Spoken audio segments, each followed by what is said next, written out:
Conveniently located at 1749 West Main Street in Greenfield, Dave's Express is your family-owned and operated car wash destination.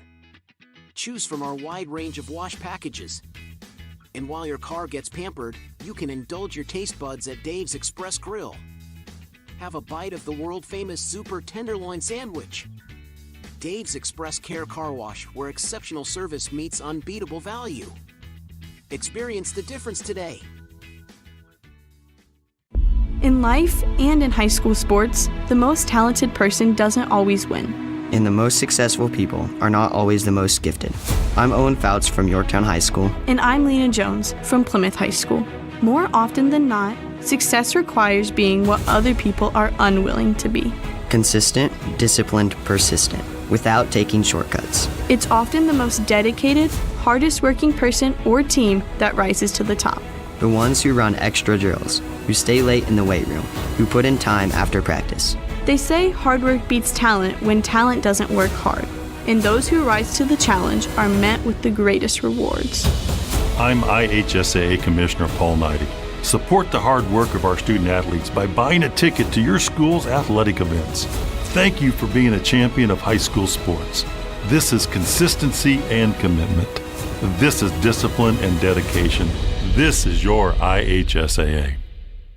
Are you tired of unreliable internet? 9 Star Connect's high-speed fiber internet is here to change that. With dedicated fiber lines, you'll experience unparalleled reliability while staying connected 24/7, lightning-fast speeds, and competitive pricing. We work for you, delivering the best services at affordable rates to our local neighbors. Upgrade to 9 Star's fiber internet today. Visit 9starconnect.com to learn how we can keep you connected. Your reliable choice for high-speed internet. 9 Star Connect. Some see a student athlete working on a shot. We see a powerful lesson in persistence. Some see a student preparing for success on an exam. We see a student athlete preparing for success in life. Proud to keep education in front of athletics since 1903. It's time for the Commissioner's Corner, an exclusive weekly conversation about Indiana high school sports with the Commissioner of the IHSAA, Paul Neidig. Now for an up-to-the-minute report about what's happening in the constantly changing world of high school sports, here's Coach Bob Lovell with Commissioner Paul Neidig. Welcome back, everyone, to our weekly conversation with the Commissioner of the IHSAA, Paul Neidig. And Commissioner, we are at the semi-state round of the football championship, and as you would expect, there are some tremendous games on tap around the state on Friday night. Oh, Coach, it's shaping up. Well, it's been a heck of a tournament already, but it's shaping up to be really a fantastic weekend of football. And, you know, the weather's still going to allow us to. This is, you know, I was talking this morning, this is our last outdoor event of this season. Friday night, playing football, and everything else we've moved indoors, but we're going to get out and watch a little football. And I really believe that, you know, we're going to have some incredible games, but they're going to lead into an incredible state championship Thanksgiving weekend. And I look at the matchups, and, you know, we talked about how balanced and how open some of these championships were, and I think that's really the case. You know, 6A Westfield at Center Grove, and 5A Warsaw, Bloomington South. 4A, you have East Noble at Mishawaka, Martinsville at New Pal. There are some tremendous matchups there, and some teams that have weathered the storm and played well all year long. Yeah, that's exactly right. You know, we know that it's you and I talked in August about what a great year it's going to be, and you know, it's just a progression. It's one week after the next. You got to have you know, the coaches have worked hard, the kids have worked hard. Hopefully they've minimized injuries within their program, and they're ready to go this weekend. But yeah, it's they just have to take it 1 week at a time, and I think that's kind of been the folks that I've talked to. That's kind of been their approach along the way, and I do think their teams are poised to do great things this weekend and the following. Everybody wants to be playing in November. That's the idea.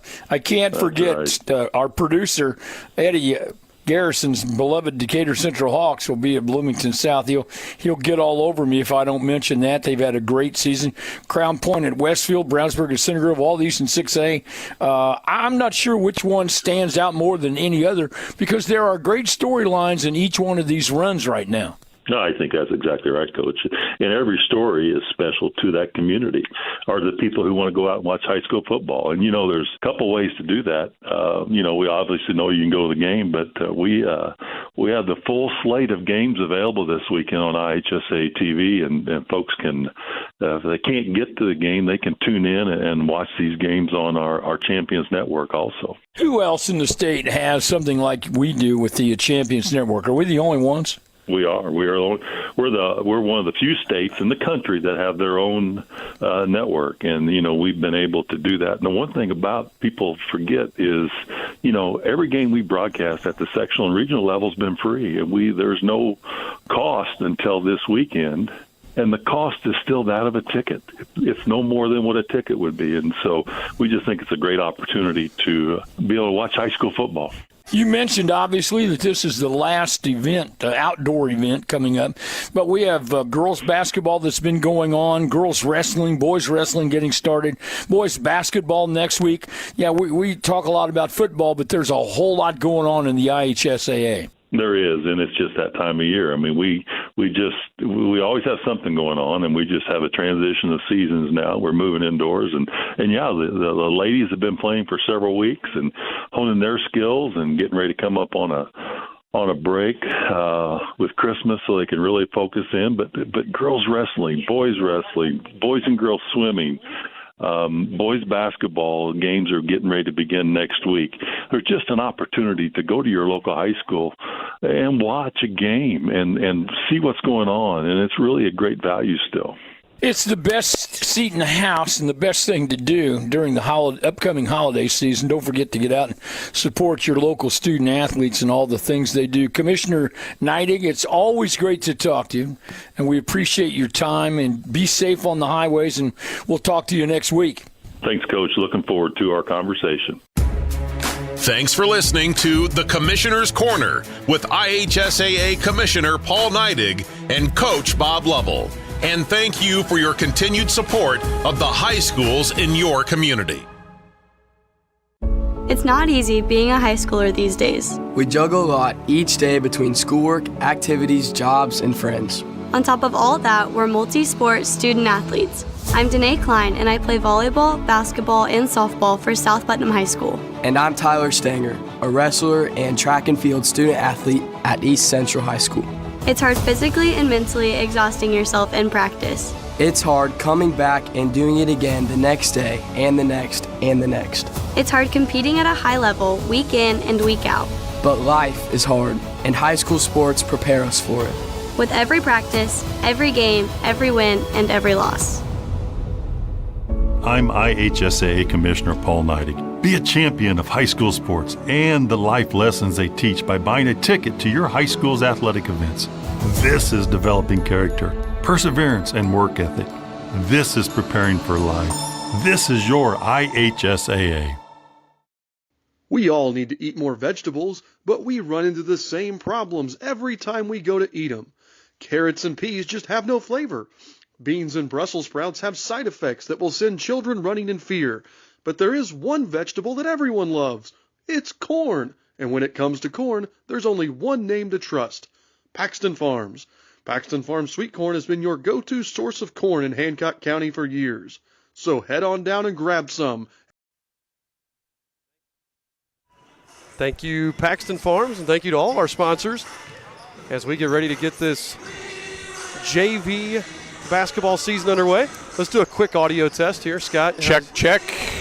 Hello, people. Hopefully you're tuning in. By the way, you can draw stick figures of us if you want. You can. I'm going to turn you down just a little bit. We can boost ourselves in our ears. How's that? That'll work. Go for it again. Hello, Radio Land. All right, I think we're good.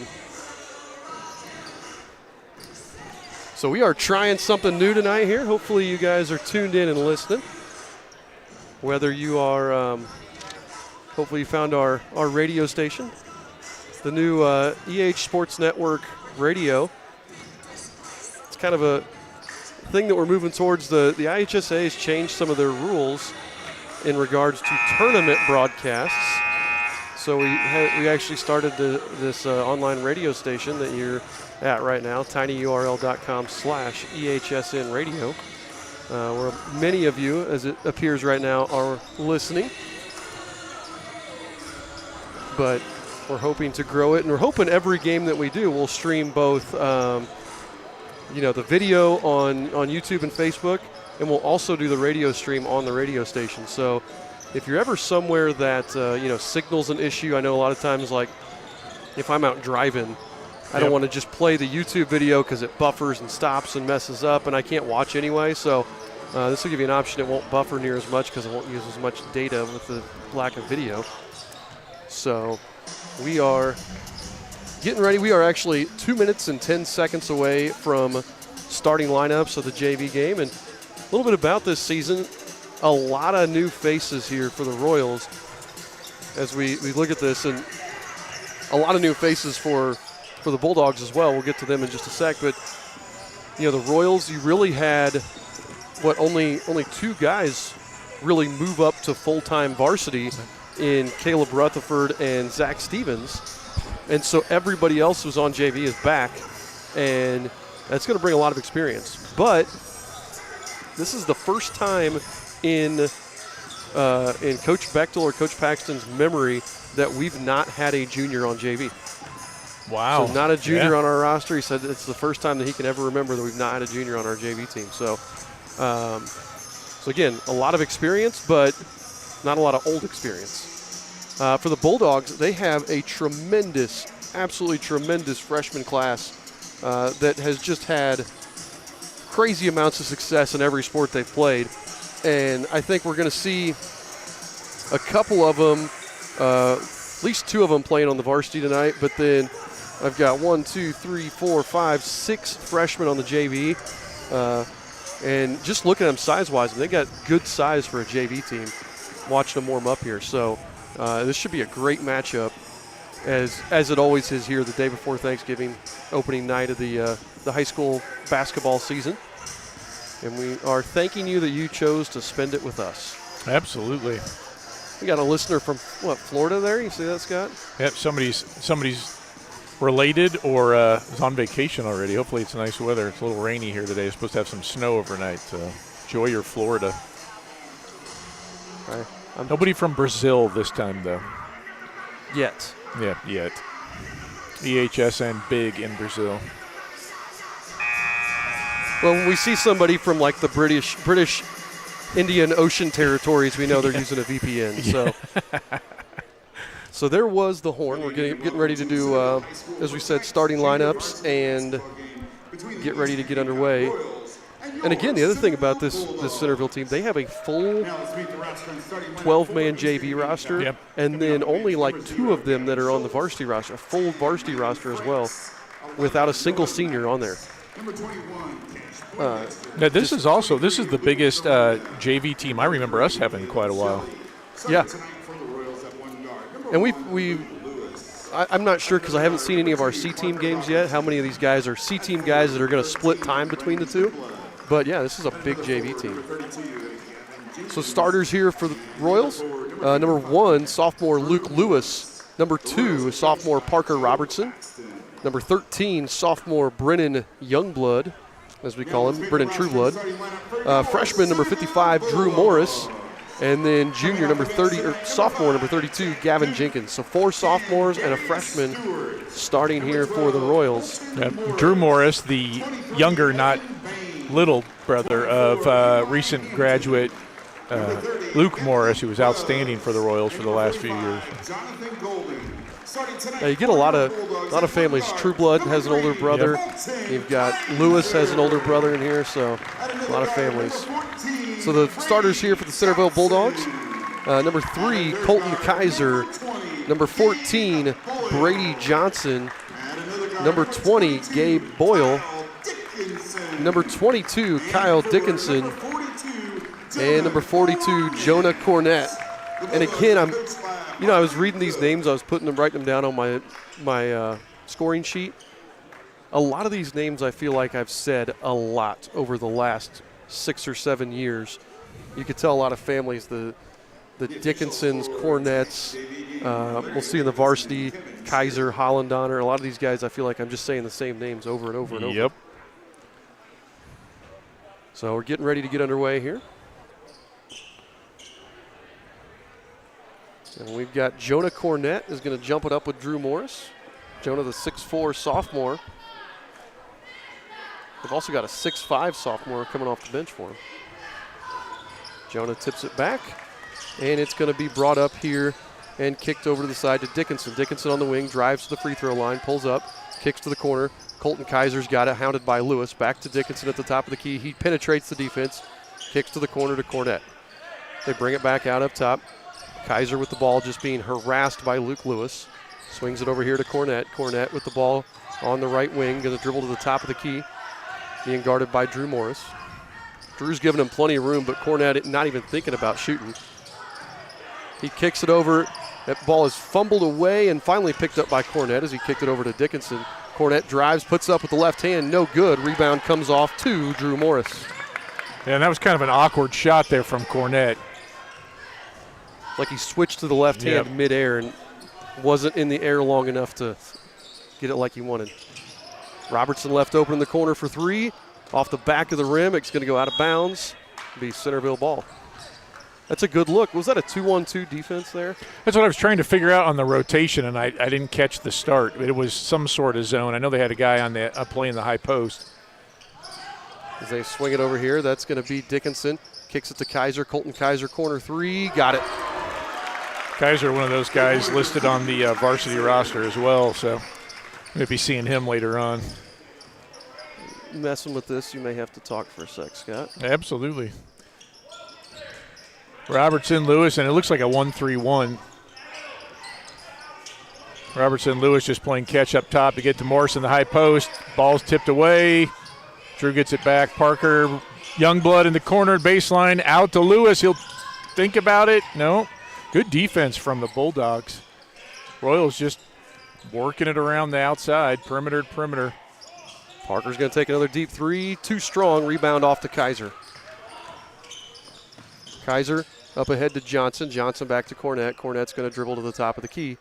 Flips it over to Kaiser on the left wing. Kaiser looking. He's going to find Boyle back in the corner. Cornett three from the corner. Too strong. Rebound knocked out of bounds. It's going to be off of. I think it's going to be off the Royals. Going to be Bulldogs ball. He didn't point, he said. Yeah. It always irritates me when the refs talk instead of that's lazy. Instead of pointing. Come on, man. They dish it in. Gavin Jenkins is going to get the steal. I couldn't tell what happened there. Yeah, Gavin just dribbled it out of his hands. Looked like he tried to throw it off of Gavin. That was just a bad pass. Youngblood, corner two. Too strong, but Jenkins there for the offensive rebound. He can't make it go. And then Drew with the offensive rebound. He couldn't get it to go. And then Jenkins fouls Cornett way far away from the basket. I like our offense. We're not getting our shots to fall, but we're doing a good job working the ball around, finding cutters. That was a good possession. When he got two good looks there, I think Jenkins actually got bumped as he went up, and it forced him to miss that putback badly. Yeah. And Drew tried to do it in midair. You got to apologize. I haven't been saying the score. 3-0, 4:25 left here in the first quarter. Gabe Boyle gets cut off by Lewis, kicks back to Kaiser, three from the right wing. Off the back of the rim, rebound comes off to Parker Robertson. Robertson throws it and gets it to Lewis, and Lewis is going to bring it up. Royals trail by 3, 4:13 to go. Lewis takes it all the way in, jump stop, puts it up. Too strong. Cornett comes down with the rebound. The same thing, another good look. Luke split the zone out in the perimeter, got a nice little jumper from about 8 feet. Oh, my goodness. Kaiser with another three in transition. The assist goes to Cornett, and that thing popped all around the rim, popped up, and then fell back in. That's home cooking right there. 6-0 Bulldogs here, right 3:45 in the corner. to There we go. Gavin. Jenkins with the sweet spot three, no. Ball batted around. Parker was standing on the line when he touched the ball. That's going to be Bulldog ball with 3:38 to go here in the first of the JV game. And again, really good ball movement. Gavin Jenkins all by himself in the corners. He rotated the ball around. Balls came off the back of the rim. Kaiser flips it ahead to Johnson. Johnson over here to Cornett. Cornett's going to dribble to the top of the key. Drew's doing a good job not letting him get in there. Boyle drives in, gets cut off, finds that was Dickinson, and Dickinson lays it in for 2. Yeah, and he lost Gavin as he turned the corner. Gavin caught trailing and gave Dickinson a good look for a layup. So Royals down 8-0, 3 minutes to go here in the first quarter. Lewis and Jenkins just on different pages. And the Royals turn it over. Second turnover for the Royals. Can tell it's a first game. Yep. 3:03 to go. Kaiser drives with the left hand, dishes over there to Boyle. Boyle gets it to Cornett. Cornett gets cut off by Drew. Oh, good help side defense. Yeah, nice steal from Jenkins. Jenkins with the steal on the help side. Came out of nowhere. Parker swings it around. Lewis wide open look for 3, in and out. Cornett and Morris fight for it, and Cornett's going to come away with it. They kick it around. Long 3 from the corner. No good from Kaiser. Youngblood with the rebound. Well, nope. We're going to call Youngblood with the rebound there. How's that? All right. Kicks it ahead to Jenkins. Jenkins drives, puts it up and in. Royals' first points of the season. That was a tough basket. Jenkins got a steal on that, too, to get down there. Nice. 6-point lead for the Bulldogs. 2:15 to go. Johnson drives, gets stopped at the free throw line. Kicks it over here to Kaiser, up to Cornett at the top of the key. Cornett drives with the left hand, gets cut off. Flips it to Boyle, back up to Kaiser at the volleyball line. He's going to back it back with 2 minutes on the clock. Cornett on the left wing. Drives, gets cut off by Morris. Tries to go into Kaiser. Ball gets knocked around, finally picked up by Boyle, and Boyle lays it up and in for 2. The Royals thought they had a steal and went for the football scoop and score rather than trying to jump on it and just pick it up, and that let Boyle actually pick it up and lay it up and in for 2.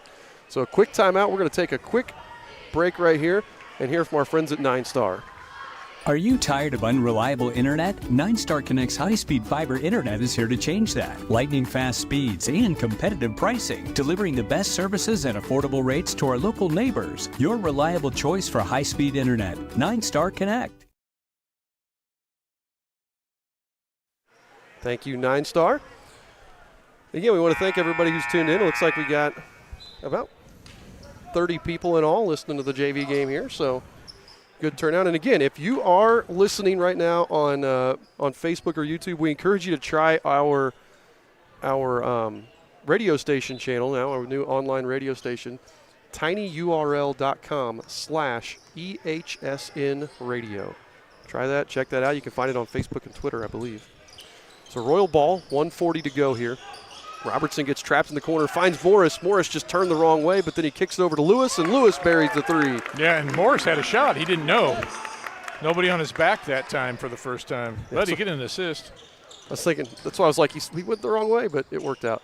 Kaiser just drives in, rises up over Lewis, and hits it. Kaiser with 8 of the 12 Bulldog points right now. 12-5 Bulldogs, minute 13 to go here in the first quarter.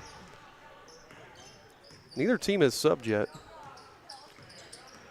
Now, and I was thinking maybe we would see Zelinga or Poindexter, one of the other bigs. Drew's working hard. Well, and you can even play, Youngblood and Jenkins can both play that big guy spot. It's just, when you've got Cornett is an athletic 6'4", you could tell here. Yeah, Drew's really making Drew work hard. Yeah, he's having to chase him all over on defense. Youngblood from the corner is good. Got the 3. Oh, the ref signaled 2 and then held up 3. I'll take it. We need all the points we got. So Youngblood with the 3. 35 seconds on the clock. Cornett drives, puts it up with the left hand. No. Fights for the rebound. Jenkins comes away with it. Jenkins going to go all the way with the left hand. And what's he going to get called? Is it going to get Cornett with the foul first? Or is it going to, looks like Yep, Cornett. No. They're going to call Dickinson with the foul. I thought Dickinson was set. I thought Dickinson ran back, got in position, but apparently he did not. So that's going to send Gavin Jenkins to the line to shoot a pair. No good on the first. 12-8 Bulldogs. 24 seconds left here.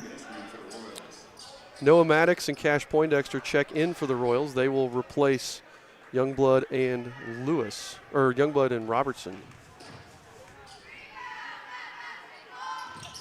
Gavin's second free throw is good. Gives the Royals 9. 3-point deficit for the Royals, 22 seconds to go. Kaiser gets the ball across. Gets it over here to Dickinson on the right wing. Dickinson drives to the left hand. Kicks to Kaiser in the corner. 3 on the way from Kaiser. In and out. No.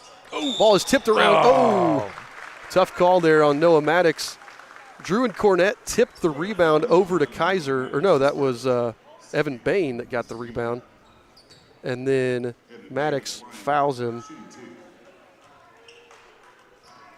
Tough break for Noah. He was, I think, just going for the ball.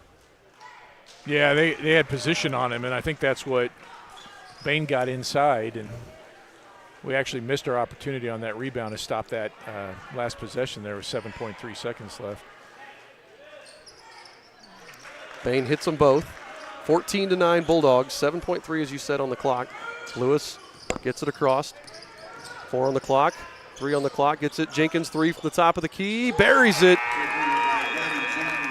Jenkins comes alive here in the latter part of the quarter. It was nice. Yeah, that was a quarter. We're going to go into this quarter down 2 points, 14-12, but we were down 8-0 there early on. So a good, strong finish from the Royals there at the end of the quarter. We're going to step aside for just a second here from our friends at the IHSAA. It's a harsh fact of life, but failure is inevitable. You can work harder than you ever thought possible and still lose. Sometimes someone else is simply better than you. While life teaches us that we will sometimes lose, education-based athletics teach us how to deal with those losses in a mentally healthy way. I'm Bella Miller-Krieger from University High School. And I'm Charlie Hosnow from Forest Park High School. With our coaches and teammates supporting us, student athletes learn how to move past the letdown and focus on the next point, the next play, and the next game. We learn that negative energy is wasted energy, and that no matter how many times we fall short, as long as we are learning and never give up, we'll ultimately win. I'm IHSAA Commissioner Paul Neidig. Be a champion of high school sports and the resiliency they build by buying a ticket to your high school's athletic events. This is overcoming adversity. This is developing mental toughness. This is your IHSAA. All right, folks, we're back here getting ready to start the second quarter. Eastern Hancock will start with the ball. They trail 14-12, but that was a heck of a run there in the last 2 minutes to make that a game. Yeah, that was impressive. We're going to be starting with the group that we finished with: Poindexter, Maddox, Lewis, Youngblood, and Jenkins. The Bulldogs have most of the same group out, I think. I know they've got a couple substitutions. Yeah, I'm trying to think. 10. Bentley Grubbs came in. And Stewart. Darius Stewart came in. 3 on the way from Poindexter. Poindexter buries a 3 to start. Royals take the lead. You see who got that assist? I missed it. I missed it. I was looking to see the subs. Me too. So Royal lead 15-14. Kaiser gets it in. Maddox got caught looking, but that bad throw there, and that Gavin Jenkins, we're going to give Jenkins the rebound there. We'll just call it that. Youngblood gets it to Jenkins, 3 from the left wing. Too strong. Rebound comes off to Kaiser. Kaiser up to Stewart. Stewart puts it up and in for 2. Darius Stewart assisted by Kaiser. 1 minute gone here in the second quarter. Things opened up a little bit. We went from playing some pretty solid half-court offensive sets to running now. Let's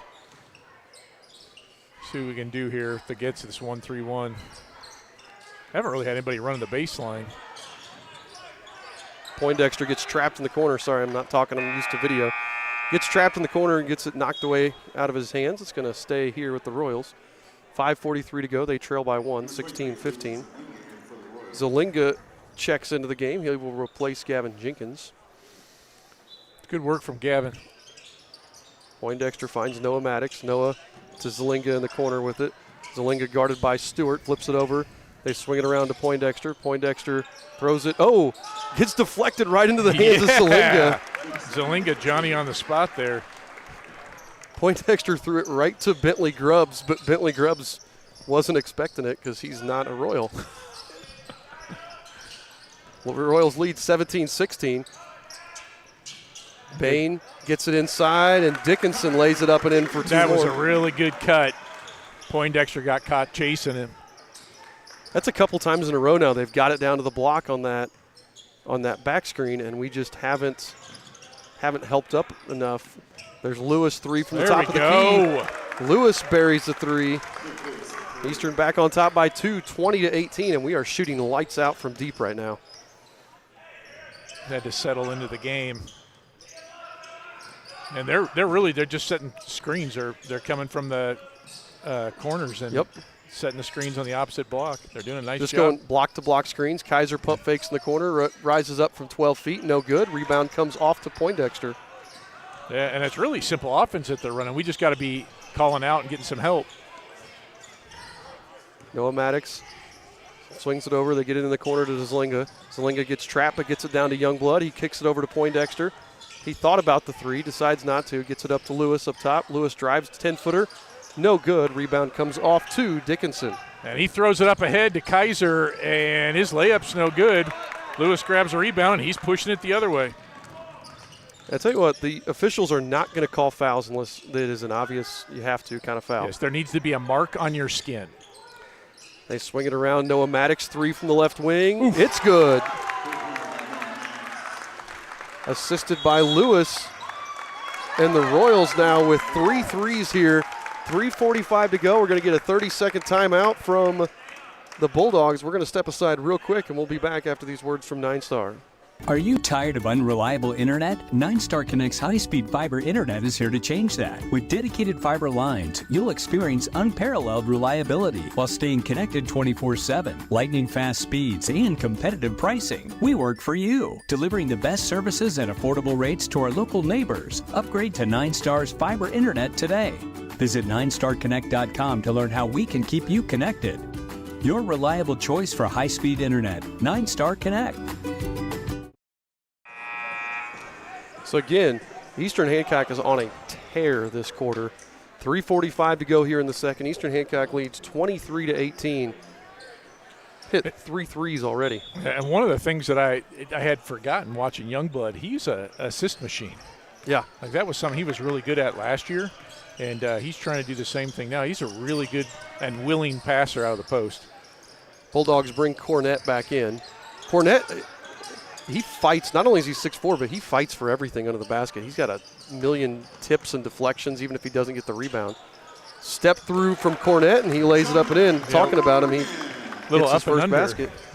It's like kind of Kevin McHale-ish right there. 23-20 Royals, 3:15 to go here in the first half. Noah Maddox running the point. Parker Robertson came in for Lewis at that last timeout. Robertson on the wing. We had Zlinga at the block that just missed him. They get it up top. Zlinga for 3. Too strong. Cornett with the rebound. Yeah, and I'd like to see Luke either following or getting back, and that was.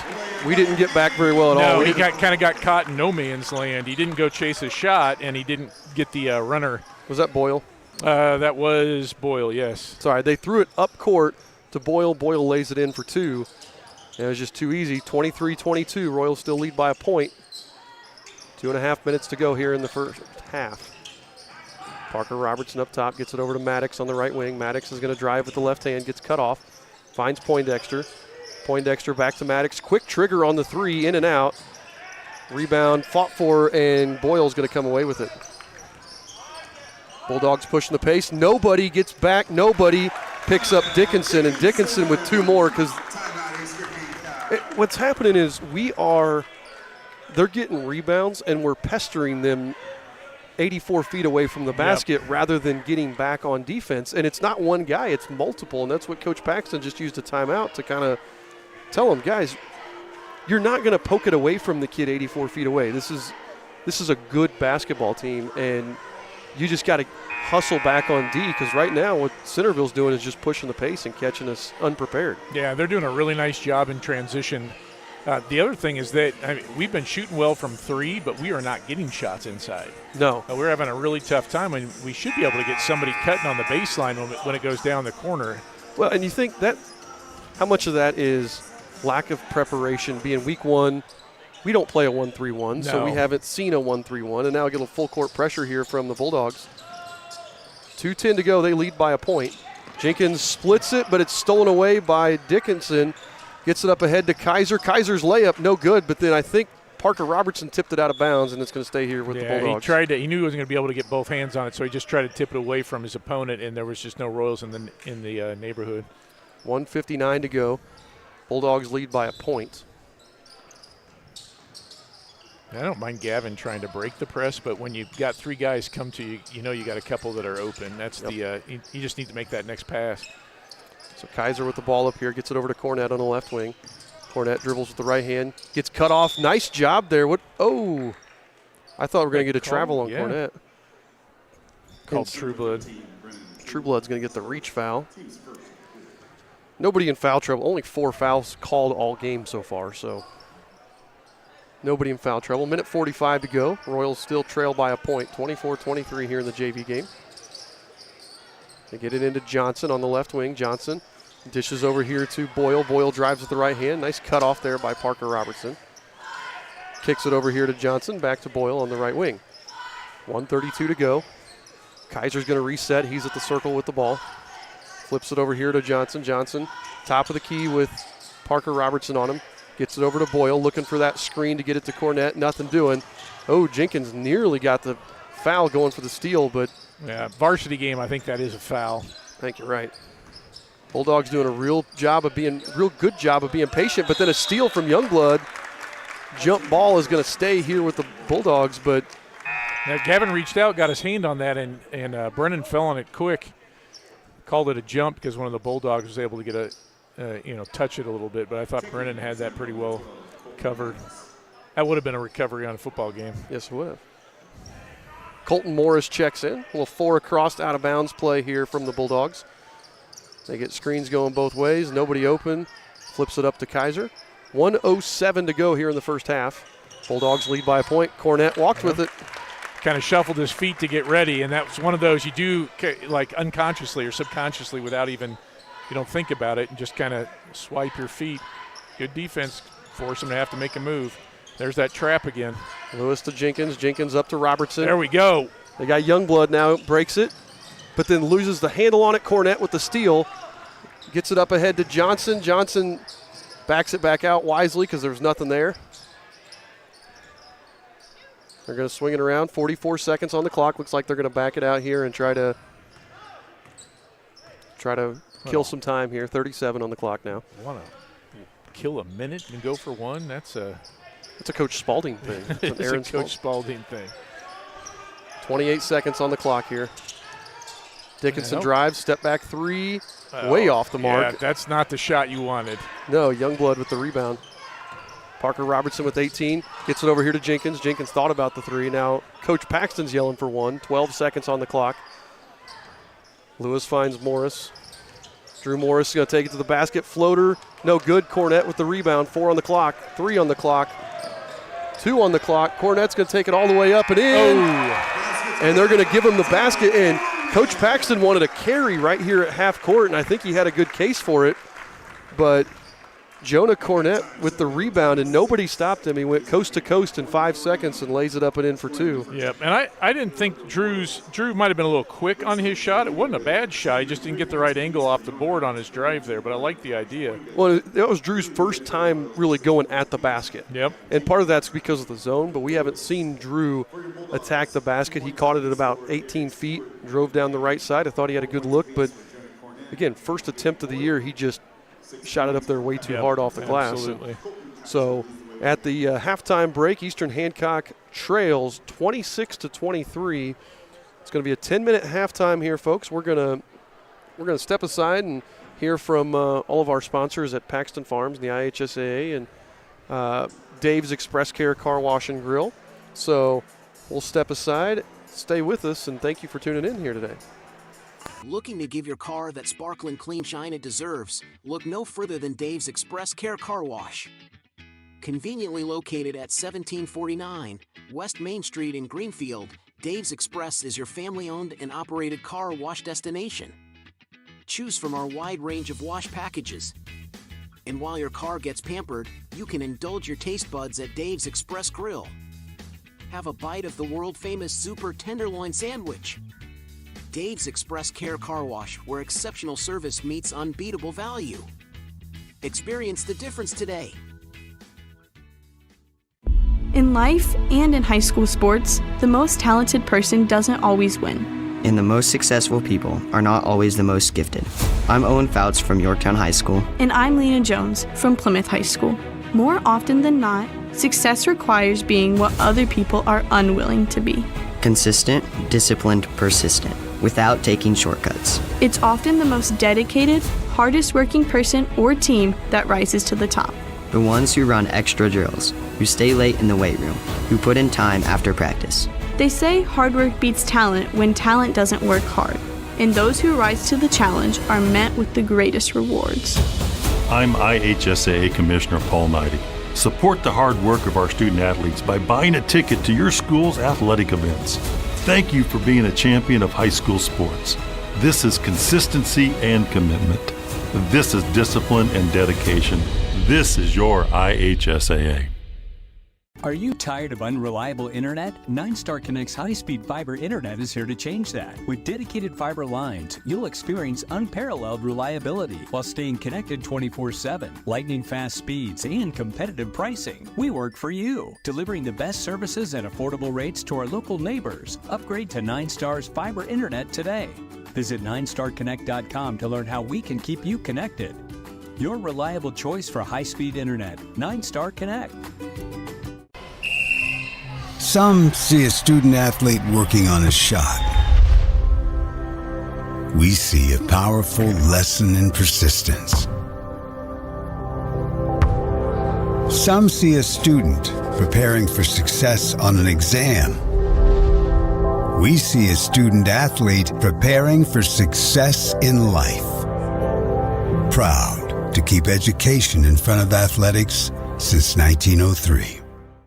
It's time for the Commissioner's Corner, an exclusive weekly conversation about Indiana high school sports with the Commissioner of the IHSAA, Paul Neidig. Now for an up-to-the-minute report about what's happening in the constantly changing world of high school sports, here's Coach Bob Lovell with Commissioner Paul Neidig. Welcome back, everyone, to our weekly conversation with the Commissioner of the IHSAA, Paul Neidig. And Commissioner, we are at the semi-state round of the football championship, and as you would expect, there are some tremendous games on tap around the state on Friday night.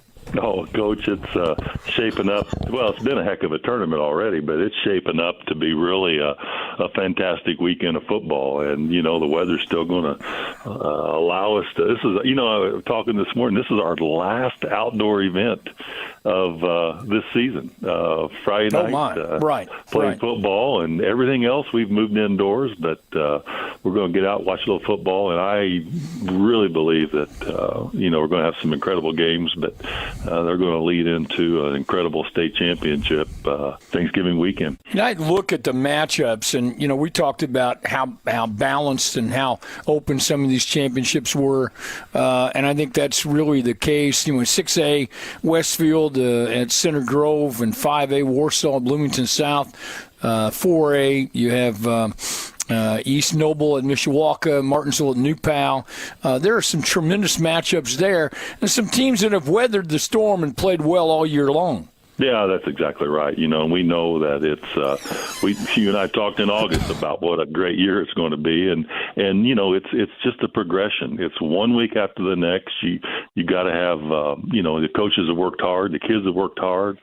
Hopefully, they've minimized injuries within their program, and they're ready to go this weekend. But yeah, it's they just have to take it 1 week at a time, and I think that's kind of been the folks that I've talked to. That's kind of been their approach along the way, and I do think their teams are poised to do great things this weekend and the following. Everybody wants to be playing in November. That's the idea. I can't forget our producer, Eddie Garrison's beloved Decatur Central Hawks will be at Bloomington South. He'll get all over me if I don't mention that. They've had a great season. Crown Point at Westfield, Brownsburg at Center Grove, all these in 6A. I'm not sure which one stands out more than any other because there are great storylines in each one of these runs right now. No, I think that's exactly right, Coach. And every story is special to that community, or the people who want to go out and watch high school football. And, there's a couple ways to do that.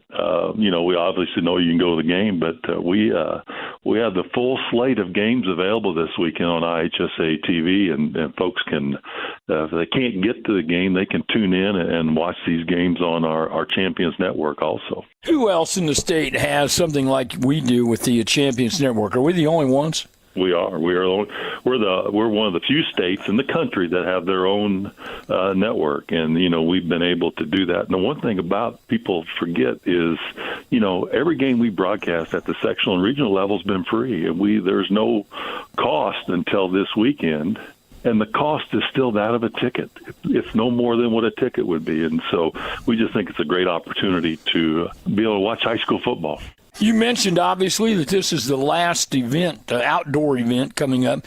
But we have girls basketball that's been going on, girls wrestling, boys wrestling getting started, boys basketball next week. Yeah, we talk a lot about football, but there's a whole lot going on in the IHSAA. There is, and it's just that time of year. I mean, we always have something going on, and we just have a transition of seasons now. We're moving indoors, and yeah, the ladies have been playing for several weeks and honing their skills and getting ready to come up on a break with Christmas, so they can really focus in. But girls wrestling, boys and girls swimming. Boys basketball games are getting ready to begin next week. There's just an opportunity to go to your local high school and watch a game and see what's going on, and it's really a great value still. It's the best seat in the house and the best thing to do during the upcoming holiday season. Don't forget to get out and support your local student athletes and all the things they do. Commissioner Neidig, it's always great to talk to you, and we appreciate your time, and be safe on the highways, and we'll talk to you next week. Thanks, Coach. Looking forward to our conversation. Thanks for listening to The Commissioner's Corner with IHSAA Commissioner Paul Neidig and Coach Bob Lovell. And thank you for your continued support of the high schools in your community. It's not easy being a high schooler these days. We juggle a lot each day between schoolwork, activities, jobs, and friends. On top of all that, we're multi-sport student athletes. I'm Danae Klein, and I play volleyball, basketball, and softball for South Putnam High School. And I'm Tyler Stanger, a wrestler and track and field student athlete at East Central High School. It's hard physically and mentally exhausting yourself in practice. It's hard coming back and doing it again the next day and the next and the next. It's hard competing at a high level week in and week out. But life is hard, and high school sports prepare us for it. With every practice, every game, every win, and every loss. I'm IHSAA Commissioner Paul Neidig. Be a champion of high school sports and the life lessons they teach by buying a ticket to your high school's athletic events. This is developing character, perseverance, and work ethic. This is preparing for life. This is your IHSAA. We all need to eat. All right. Thank you to all of our sponsors there. Dave's Express Car Wash, Paxton Farms, 9 Star, and of course the IHSAA. Quick rundown here as we get ready to start the second half of this JV basketball game. Eastern Hancock trails 23-26. So we have about 20 seconds left before the start of the second half. Rundown of scoring I've got for the Royals.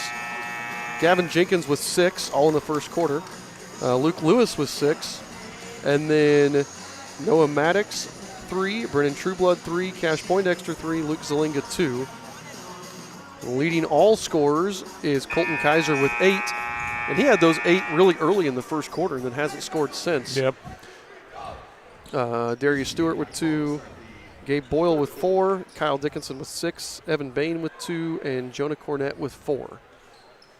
Again, I feel like Cornett's impact has been much bigger than just 4 points. Yeah, especially there in that second quarter. You talked about almost the last 4 minutes we didn't score, and we saw him all over the place, both ends of the court. So Eastern ball to start here. Still this zone here. Luke Lewis flashes, gets it down to Jenkins. Pass. Jenkins too strong. Drew Morris can't get the putback, but grabs his own rebound, flips it in. Ball is bouncing all around and finally gets kicked out to Luke Lewis. Wild defense and wild passing for the Royals there. And we had it. That initial pass to Jenkins was great. There's another one right there. Lewis drives, dishes to Jenkins. His shot is blocked by Kaiser, and then Kaiser comes away with the rebound. Yeah, you almost want Luke to take that shot. I don't think he knew how clear he was to the basket. Yeah, I think that was an unnecessary extra pass. Luke likes assists. I think he should have just gone up for the layup. Kaiser thought about the step-back three, gets it over to Cornett on the right wing. Cornett's going to back it out and set up the offense. Eastern still playing this man defense, but switching basically everything. They get Cornett posting up on Morris. Goes over the left hand, no good. Cornett gets his own rebound and then goes down. That was a tentative foul. I think it's the right call, yeah, but I didn't hear a whistle. Yeah, it was a like exhale into the whistle. I could. Was it like a playground little kid whistle? Was that what? Yes. So Cornett got the offensive rebound, and then I'm guessing Morris. They're not putting it up on the scoreboard. Fouled him. Yeah, it was Morris. Okay. As long as they called I think that's the foul, yeah. Cornett, no good. Youngblood with the rebound. Youngblood pushing the pace, gets it up ahead to Jenkins. Jenkins lays it up and in for two. Go, Gavin. I like the pushing of the pace there. That was good from the Royals. Kaiser on the left wing. Royals trail by a point. Kaiser's going to get a screen. Going to drive to the free throw line, kick to Cornett on the right corner. Yeah, he just traveled again. Cornett yes, he did. Every time he moves to the left, he takes a little shuffle. Kaiser drives in. Basket is good, but they're going to call the foul before the basket. Is that Jenkins? That's going to be Gavin Jenkins, his second. I actually probably would have given him the continuation there. I did too. I thought he was in the act. Not just NBA continuation, but actually. But yeah, it wasn't like he got fouled at half court and then kept going. No. 5:26 to go here in the third. Eastern trails by a point, 26-25. Kaiser swings it around to Johnson. Over here now to Dickinson. Dickinson drives with the right hand, kicks to Cornett on the right wing. Cornett drives with the left hand, puts it up, blocked by the rim, and Youngblood comes up with another rebound. Yeah, and Cornett is able to turn the corner on Drew because how tight Drew's playing him, and he is just not able to finish off those drives. He's got a couple right at the rim and just can't get him to go. Looks like they're playing a 2-1-2 now. They get it over into Morris under the basket. I like that, too. Nice job from Gavin. Good pass. Drew, easy layup. Gavin Jenkins with the assist, and the Royals are back on top, 27-26, and Luke Lewis just steals it away. And Lewis is going to go all the way and lay it up and in for two more. Luke right now, our only player to score in all three quarters. Yeah. Cornett to Kaiser. They trail by 3. Kaiser drives the baseline, kicks to Cornett on the right wing. Cornett back over here to Dickinson at the top of the key. Dickinson drives with the right hand, finds Kaiser in the corner. 3 on the way, good. Colton Kaiser with his first points since early on. And he ties the game at 29. 4:15 to go here in the third quarter of the JV game. And I'll tell you, as flat as we started the game, it has become very, very competitive, very entertaining. Youngblood in the corner with it. Poked away, but they're going to call a foul on Kyle Dickinson. That's going to be his second. The only Bulldog with a foul, according to my stats. Mine too. Evan Bain going to check in. He'll give Gabe Boyle a break. 4:04 on the clock, all knotted up at 29. Side out for the Royals. Jenkins throws it. Nobody went and hustled for it for the Royals, and Kaiser goes and gets it. Lays it up and in. Yeah, both the guards thought the other one was going to go grab it, and it was Kaiser who plucked it out of the air. Yep. Robertson gets it to Youngblood in the middle to Morris. Back over to Lewis. Lewis is going to drive with the right hand, gets cut off. Finds Jenkins on the left wing. Jenkins has it stolen away by Dickinson. He throws it up ahead to Kaiser. Yeah, it's good anticipation from Dickinson coming from the backside. Couple of turnovers in a row here for the Royals. Kaiser volleyball line 3, and he knocks it home. Kaiser with their last 8 points.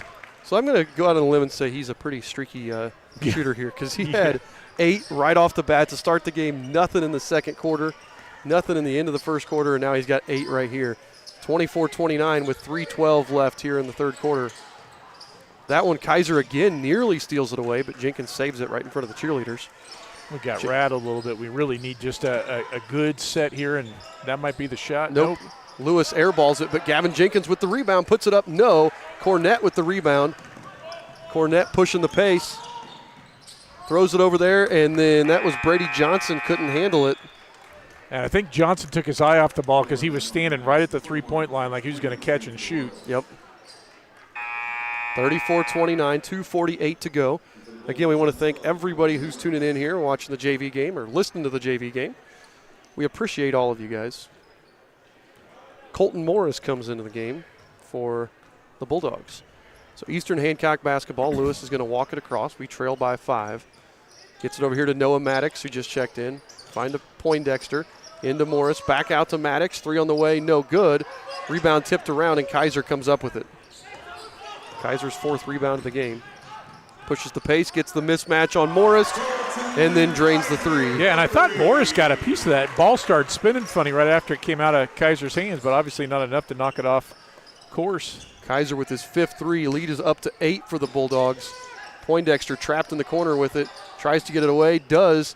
And then kicked by Cornett as that ball went into Morris, and it's going to be Royal ball with 2:08 to play here in the 3rd quarter. Yeah, things got really hard over the last 2 minutes for us, and we are struggling on the offensive end. We were having really nice ball movement, and now they're trapping that corner, and we're panicking just a little bit.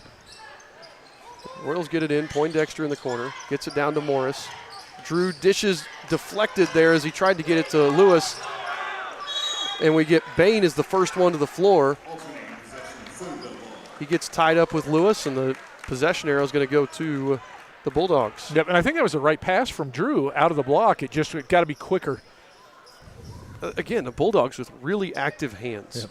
Their deflections have just been tremendous both ways. Yep. But we're, just not able to get those passes through. Like you said, it's the right pass, but just keeps getting deflected. Cornett up top, gets it over here to Dickinson on the right wing. Dickinson backs it out to the top of the key. Back to Cornett. Cornett tries to throw it through. Little give and go to Dickinson, and it's kicked by Morris. Yeah, it was kind of the same thing. 1:37 to go here in the 3rd quarter. Royals trail by 8. Kaiser with the ball up by the timeline. Go over to Dickinson on the right wing extended. He's going to drive with the left hand, and a moving screen there from Cornett. We'll take it any way we can get it. Youngblood comes in for Morris. It's the 6th turnover for the Bulldogs, 7 for the Royals, so pretty even turnover-wise. I think it's been a pretty even game. We're not converting our shots. Now that ball's moving really quick out of our hands. Lewis pulls the trigger from 3, no, and Dickinson with the rebound. Quick ball movement. Dickinson drives it, kicks to the corner. 2 from Morris off the side of the backboard, and Poindexter comes up with it. Finds Noah Maddox. Back to Poindexter on the left wing. 60 seconds to go here in the 3rd. Luke Lewis backs it out to the timeline. Gets it over to Noah Maddox on the left wing. Down to Poindexter in the corner. He finds Lewis again at the top of the key. Lewis drives, kicks over to Robertson. Fadeaway 3 from Parker Robertson, no good. Rebound comes off to Morris. That's Colton Morris, not Drew Morris. Yeah, and Lewis is going to pick up the foul there, and he just kind of swatted to see if he could knock it free. They kicked it up to Evan Bain, and Lewis hacked him there. Only his first. 37-29, 40 seconds to go. Zalinga checks in. He'll replace Parker Robertson. Bulldogs get it in. That's Dickinson up top with it. Dickinson drives with the left hand. They kick it around to Cornett on the left wing. Cornett drives the left, gets cut off there by Youngblood. They swing it around. Kaiser now with the ball. Drives. Dishes to the corner. Back to Cornett. 22 on the clock. Cornett's going to have the ball up at the volleyball line. Kind of holding it here. Youngblood's just going to let him run some time. Gets it to Dickinson now. 10 seconds. He's got it over to Kaiser on the left wing. Lewis reaching in on Kaiser and picks up another foul. Yeah, and I think that was a little unnecessary. Luke was getting a little aggressive. That could have just got away with moving his feet.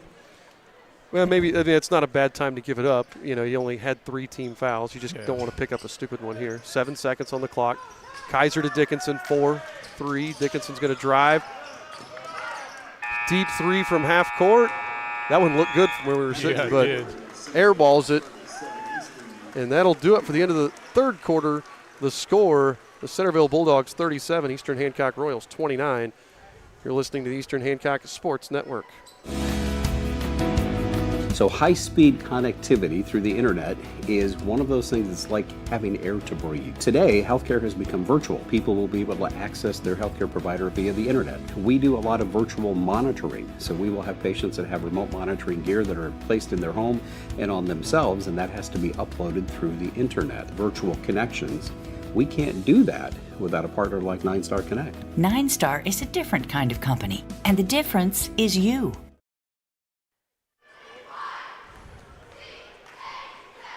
All right, thank you, 9 Star. And I have Kaiser as the only Bulldog to score during that quarter for them. Yep. And he outscored the Royals 11-6. He's got 5 threes on the game. I mean, he's a really nice shooter. You can tell he's a really good player. Coach's son, or I'm assuming Coach's son, shares a name with the coach. But we just have to keep doing what we're doing, but quicker. Yep. Our passes have got to hit a little quicker here. And I think we're not doing anything bad offensively. It's just the deflections because we're telegraphing our passes because we're just a little slow with them. So Eastern ball to start here. Lewis, Zalinga, Maddox, Poindexter, and Youngblood. Lewis over here to Zalinga. Gets it to Maddox in the corner. Gets it down into Youngblood. Youngblood puts it up. No, tipped out to Kaiser. The other thing they do a nice job of is tipping the passes out, or tipping the rebounds out. Yeah, they've done a nice job on the boards. And I like that idea by Youngblood. He was just a little far under the backboard. It was an awkward angle, kind of like Cornette's shot right there. Yeah, bad miss, but Dickinson there for the rebound. Swings it over there to Stewart, and he banks in a 3. Yeah, he did not call the bank, and they're closed for the holidays. Stewart got a smile on his face. Pushes that lead up to 11. Zalinga in the corner with it. Throws it, stolen away there by Gabe Boyle. Boyle's going to take it the other way, lay it up and in for 2. We might see a quick timeout from Coach Paxton here.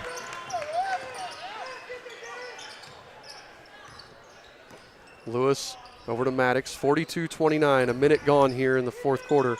Poindexter in the corner, throws it right into the hands of Cornett.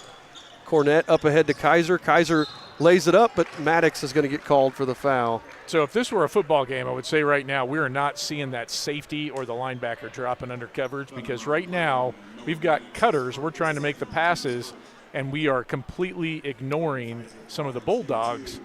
It's like we're not seeing the whole floor very well. We see the play as it's drawn up on the whiteboard. Yeah, that's a good way of explaining it. We see the guy that's cutting. We know where the ball's supposed to go, but we're missing that defender. Not the guy on us, not the guy on him. It's that guy in the middle that we're just losing track of. Kaiser hits 1 of 2, and it's 43-29. Bulldogs lead by 14 with 5:45 to go here in the last quarter. Maddox at the volleyball line over to Lewis. So since we were ahead 29-26, they have outscored us. Another steal there from Kaiser. 17-0 run for the Bulldogs. Gets it up to Stewart. Stewart puts it up and in for 2 more. Paxton going to let him play through it. Well, he's got subs coming in. Yeah, but I'm just saying, like, he didn't call timeout. He's going to, like, hey, let's see what we can do. Waiting for the dead ball. So 45-29, Zalinga in the corner with it. Zalinga has it stolen away by Stewart. Up ahead to Kaiser. Kaiser's going to lay it up and in. Yep, and that was Luke looking for it. And there's the timeout. Luke's looking for the pass. It's just it's first game, and for some of these guys, it's first JV game. Yep. And there's a significant leap from C team to JV, just like there is from JV to varsity. And so we've got some guys played C team in 8th grade last year. Yep. And it's that speed. You got to get up to speed quick for what you're going to be facing. And I think, like for Luke, that was it. He's had a couple times where he's been looking to make the pass, and it's the defenders are there quicker than he's expecting. Yeah, it's been the last 4 possessions we've had 4 straight turnovers, and all of them have been that. We're throwing the pass, and we're just not seeing the defenders there. We're staring stuff down a little too long, and again, credit Centerville. They are active. Their hands are active. They've done a really nice job tonight. Now we've seen a little bit of that size you talked about at the beginning too. Some of those long arms getting the passing lanes. And they look bigger than what they're listed. Oh, yeah. Cornette's listed at 6'4". Nobody else listed over 6 foot that's playing, really. Yeah. And it's like they actually look bigger than that. Yes, they do. That or we've got our guys overlisted. I would say that's the fact if it was Coach Etch putting down the height and weight. But Yes. I think he tried to list Gavin Schultz at like 5'7", Yes. 135. Well, I think my son was 6 foot, 150 pounds, and I know that's not true. So Youngblood in the corner with it. hey, see how quick his pass came Yep. out right there. And Brennan got a year of experience under his belt. Jenkins, no, but there's Youngblood with the rebound. Back outside to Lewis. His three hits the wire. Of course it does, because we still have wires in 2024. Stupid. Although the wires here much better than the wires at Eastern. Yes, they are. Nice steal from Jenkins with the steal, gets it over to Lewis, puts it up, can't get it to fall, but Youngblood with the rebound, and then Youngblood lost it out of bounds. Active hands from the Bulldogs. Be curious what our percentage is around the. Oh, no, around it's the our rim. ball still. Never mind. That's good. We are not converting inside the paint very well. Jenkins throws it away, trying to get it to Youngblood. That's a steal for Boyle. He gives it up. But again, the Bulldogs just running the floor better than we are. But Cornette with the rebound, but then stolen away by Jenkins, and then somebody kicked it out to Robertson. Youngblood. Yeah, Robertson pulled it out of the pile. Lewis's runner, no. And then we're going to get a jump or Yep, jump ball. jump ball. Going to go to the Bulldogs. 4:15 to go. We still trail by 18. Yeah, we have not scored since fairly early into the third quarter. Kaiser over to Boyle. Boyle's going to take it all the way. Nearly walked with it, but gets it out to Cornette on the right wing. 4 minutes to go here in the fourth quarter. Kaiser back to Dickinson. Dickinson drives, kicks to Cornette. Cornette will take the three over Morris and hits. I feel like he's been waiting all game to take that shot. And finally, he's like, yeah, we've got a 17-point lead. I'll take it. Yep, not going to get yelled at for that one. 50-29, 3 minutes and 40 seconds to go. Parker Robertson will take a deep three. Misses, rebounded by Dickinson. Yeah, we had nobody going for the rebound on that one. We got 3.5 minutes left, boys. That's going to be a charge, yep. Dickinson comes in. Lewis slides over and takes the charge. Dickinson picks up his third. Dickinson, the only player on either team in foul trouble with 3. Yep. 3 minutes, 29 seconds to go. Bulldogs lead 50-29. Hey, the band's coming in. They have a large band. Yes, they do. They just keep coming. Ball in the corner to Youngblood. Youngblood throws it. Jenkins recovers it. Jenkins pulls up from 15 feet and banks in an awkward-looking shot for our first points of the quarter. Yep, somebody took the lid off the basket finally. Dickinson's going to bring it up after our full-court man pressure. Kicks over here. 3 on the way from Morris. No. Rebound fought for and comes out to Lewis. And then Lewis loses it, stolen away by Johnson. And that's kind of the night it's been, right? Yep. Lewis pushes the pace the other way, gets it stolen away. Now Johnson with the ball in the wing. 2:42 to go. Cornette, another three, this time from the corner. No, but another offensive rebound. Johnson kicks it over, tipped around. Shot's no good. Cornette gets it, and then it's off Cornette. He does stay outstaying, isn't he? That was a simple matter of us not jumping for the ball, though. Yeah, right now they're just fighting a little harder than we are for those loose balls. Look like some tired legs. Well, Youngblood's barely been out of the game. Lewis, I don't know that has been out of the game.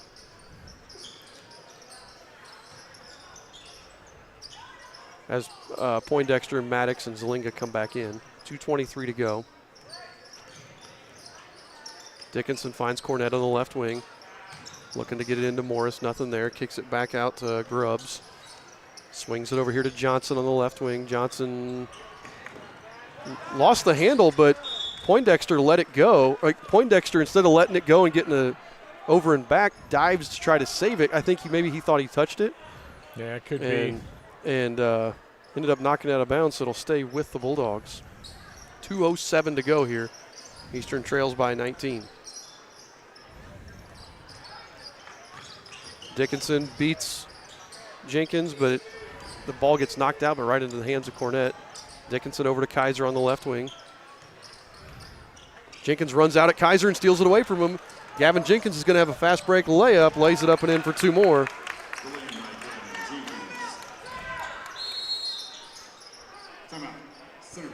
And for Jenkins, that was a little Spalding-esque there. Yep. Kind of picking the pocket from behind. Coach Harley Cook wants a timeout. I don't know if he's subbing or just talking to his team about kind of settling down here. I'd tell you how much time is on the clock, but right now they're doing the timeout countdown timer on the clock. That's really important. We do that too. Yeah. I don't like that. Because then I don't know how much time's on the clock when we're trying to explain it to all of you guys. I guess I could have played a commercial for all of you to hear, but why not just listen to us? Hey, that's what we're here for.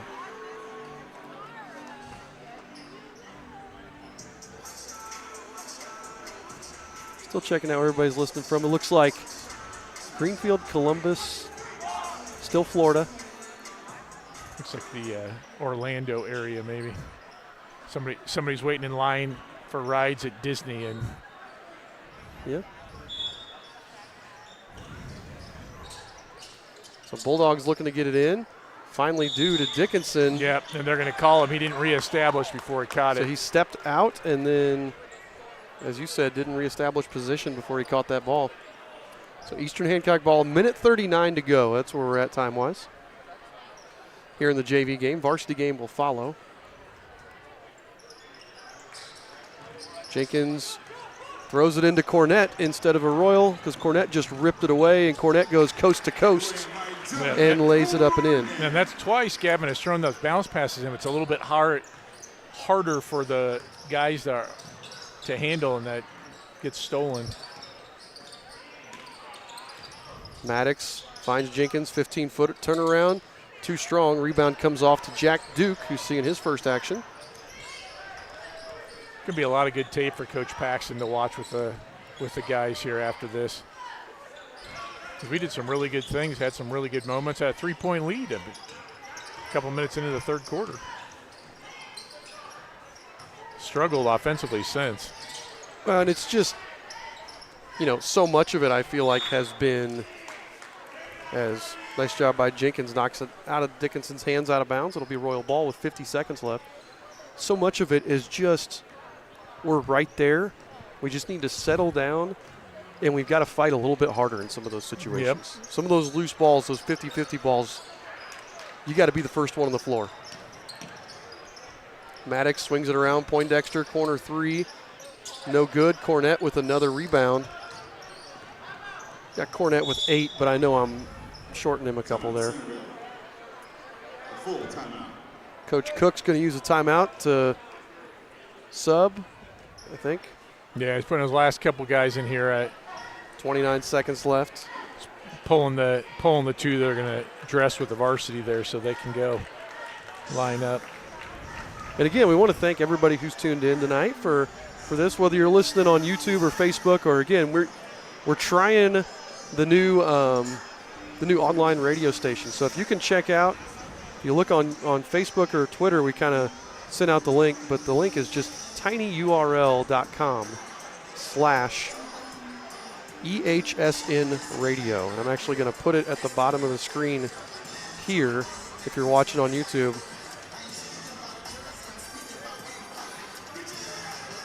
If you can watch on that or listen on that, not watch. It's something new that we're doing, having kind of an online radio station. We're looking, there's a lot of things that we can do with this, and we're testing it out. We want to see as many people try this as possible. So if you can go there and check that out, that would be awesome. And we are not doing this instead of the normal video. This is this is going to be something we'll do concurrently with the normal video. Yeah. Here as the season goes along, we can do it at the same time. So we're not looking to replace what we're doing. It's an addition. And it's something that when we go to places, there's some schools we go to as the Bulldogs inbound here with 26 seconds. There's some places we go to where the cell service is just atrocious. Blue River comes to mind and a couple other schools where just no matter what we do, we can't get a video feed out.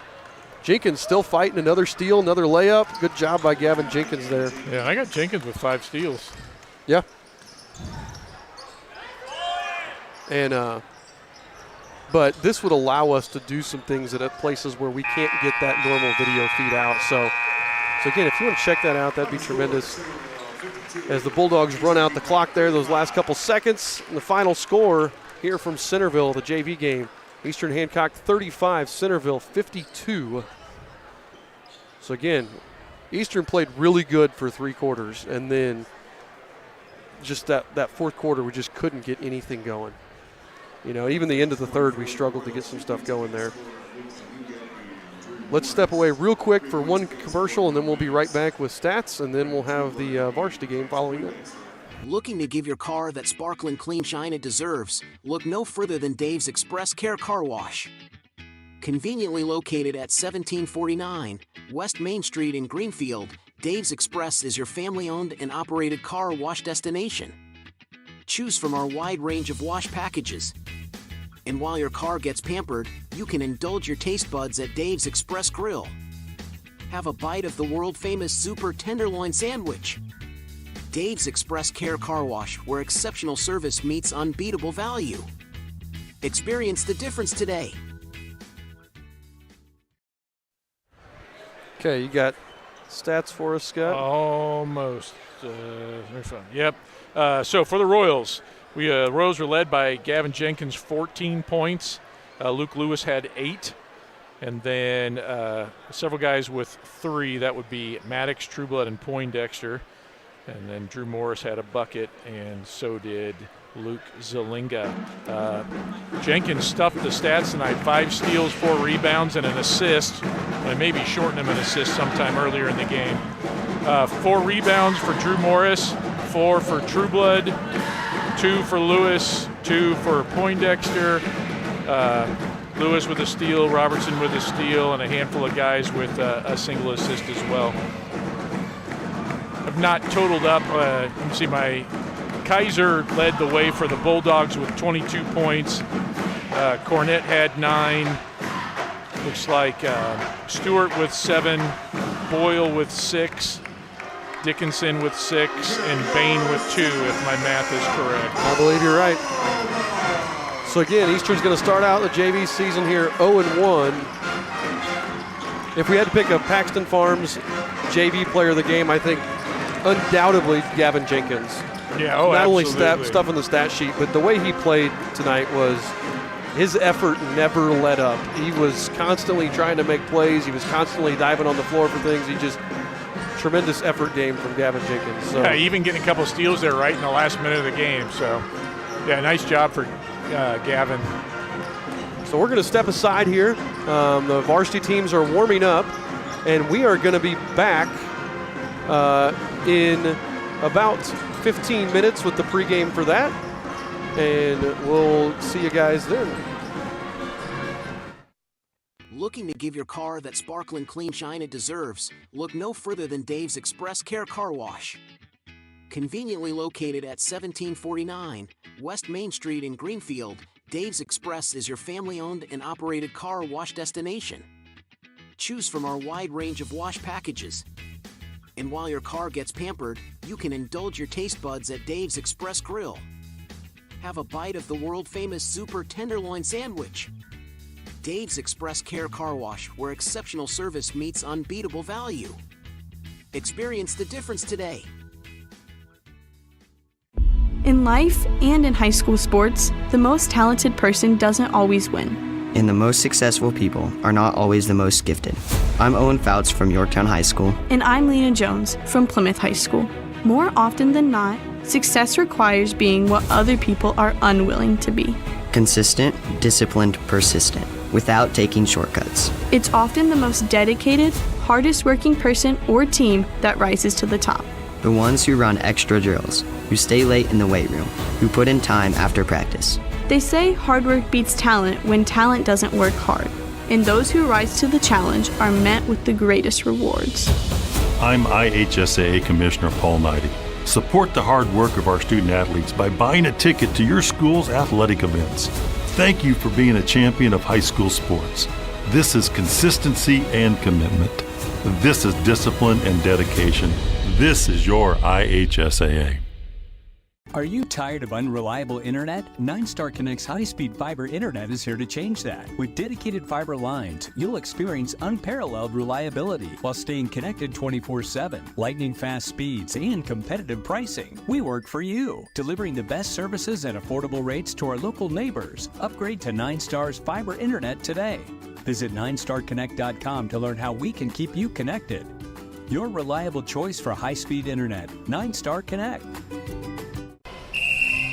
Some see a student athlete working on a shot. We see a powerful lesson in persistence. Some see a student preparing for success on an exam. We see a student athlete preparing for success in life. Proud to keep education in front of athletics since 1903. It's time for the Commissioner's Corner, an exclusive weekly conversation about Indiana high school sports with the Commissioner of the IHSAA, Paul Neidig. Now for an up-to-the-minute report about what's happening in the constantly changing world of high school sports. Here's Coach Bob Lovell with Commissioner Paul Neidig. Welcome back, everyone, to our weekly conversation with the Commissioner of the IHSAA, Paul Neidig. And, Commissioner, we are at the semi-state round of the football championship, and as you would expect, there are some tremendous games on tap around the state on Friday night. Oh, Coach, it's shaping up. Well, it's been a heck of a tournament already, but it's shaping up to be really a fantastic weekend of football. And, you know, the weather's still going to allow us to – this is, you know, I was talking this morning, this is our last outdoor event of this season. Friday night, playing football, and everything else we've moved indoors, but we're going to get out and watch a little football. And I really believe that, you know, we're going to have some incredible games, but they're going to lead into an incredible state championship Thanksgiving weekend. And I look at the matchups, and, you know, we talked about how balanced and how open some of these championships were, and I think that's really the case. You know, 6A Westfield at Center Grove, and 5A Warsaw, Bloomington South. 4A, you have East Noble at Mishawaka, Martinsville at New Pal. There are some tremendous matchups there, and some teams that have weathered the storm and played well all year long. Yeah, that's exactly right. You know, and we know that it's you and I talked in August about what a great year it's going to be, and you know, it's just a progression. It's one week after the next. You got to have you know, the coaches have worked hard, the kids have worked hard. Hopefully, they've minimized injuries within their program, and they're ready to go this weekend. But yeah, it's they just have to take it 1 week at a time, and I think that's kind of been the folks that I've talked to. That's kind of been their approach along the way, and I do think their teams are poised to do great things this weekend and the following. Everybody wants to be playing in November. That's the idea. I can't forget our producer, Eddie Garrison's beloved Decatur Central Hawks will be at Bloomington South. He'll get all over me if I don't mention that. They've had a great season. Crown Point at Westfield, Brownsburg at Center Grove, all these in 6A. I'm not sure which one stands out more than any other because there are great storylines in each one of these runs right now. No, I think that's exactly right, Coach. And every story is special to that community, or the people who want to go out and watch high school football. And, you know, there's a couple ways to do that. You know, we obviously know you can go to the game, but we have the full slate of games available this weekend on IHSA TV, and folks can, if they can't get to the game, they can tune in and watch these games on our Champions Network also. Who else in the state has something like we do with the Champions Network? Are we the only ones? We are. We're one of the few states in the country that have their own network, and you know, we've been able to do that. And the one thing about people forget is, you know, every game we broadcast at the sectional and regional level has been free, and there's no cost until this weekend. And the cost is still that of a ticket. It's no more than what a ticket would be. And so we just think it's a great opportunity to be able to watch high school football. You mentioned, obviously, that this is the last event, outdoor event coming up, but we have girls basketball that's been going on, girls wrestling, boys wrestling getting started, boys basketball next week. Yeah, we talk a lot about football, but there's a whole lot going on in the IHSAA. There is, and it's just that time of year. I mean, we always have something going on, and we just have a transition of seasons now. We're moving indoors, and yeah, the ladies have been playing for several weeks and honing their skills and getting ready to come up on a break with Christmas, so they can really focus in. But girls wrestling, boys and girls swimming. Boys basketball games are getting ready to begin next week. There's just an opportunity to go to your local high school and watch a game and see what's going on, and it's really a great value still. It's the best seat in the house and the best thing to do during the upcoming holiday season. Don't forget to get out and support your local student athletes and all the things they do. Commissioner Neidig, it's always great to talk to you, and we appreciate your time, and be safe on the highways, and we'll talk to you next week. Thanks, Coach. Looking forward to our conversation. Thanks for listening to The Commissioner's Corner with IHSAA Commissioner Paul Neidig and Coach Bob Lovell. And thank you for your continued support of the high schools in your community. It's not easy being a high schooler these days. We juggle a lot each day between schoolwork, activities, jobs, and friends. On top of all that, we're multi-sport student athletes. I'm Danae Klein, and I play volleyball, basketball, and softball for South Putnam High School. And I'm Tyler Stanger, a wrestler and track and field student athlete at East Central High School. It's hard physically and mentally exhausting yourself in practice. It's hard coming back and doing it again the next day and the next and the next. It's hard competing at a high level week in and week out. But life is hard, and high school sports prepare us for it. With every practice, every game, every win, and every loss. I'm IHSAA Commissioner Paul Neidig. Be a champion of high school sports and the life lessons they teach by buying a ticket to your high school's athletic events. This is developing character, perseverance, and work ethic. This is preparing for life. This is your IHSAA. We all need to eat more vegetables, but we run into the same problems every time we go to eat them. Carrots and peas just have no flavor. Beans and Brussels sprouts have side effects that will send children running in fear. But there is one vegetable that everyone loves. It's corn. And when it comes to corn, there's only one name to trust: Paxton Farms. Paxton Farms sweet corn has been your go-to source of corn in Hancock County for years. So head on down and grab some. And when you think of corn, think Paxton Farms. Nine Star is very focused on customer and member care, focused on making sure that however we communicate with the member and customer is how they want to communicate. You know, sometimes we're the one person that they speak to in a day, and you want that conversation to be happy and pleasant. As a nonprofit co-op, we're focused on providing the best service we can for our members. Nine Star is a different kind of company, and the difference is you.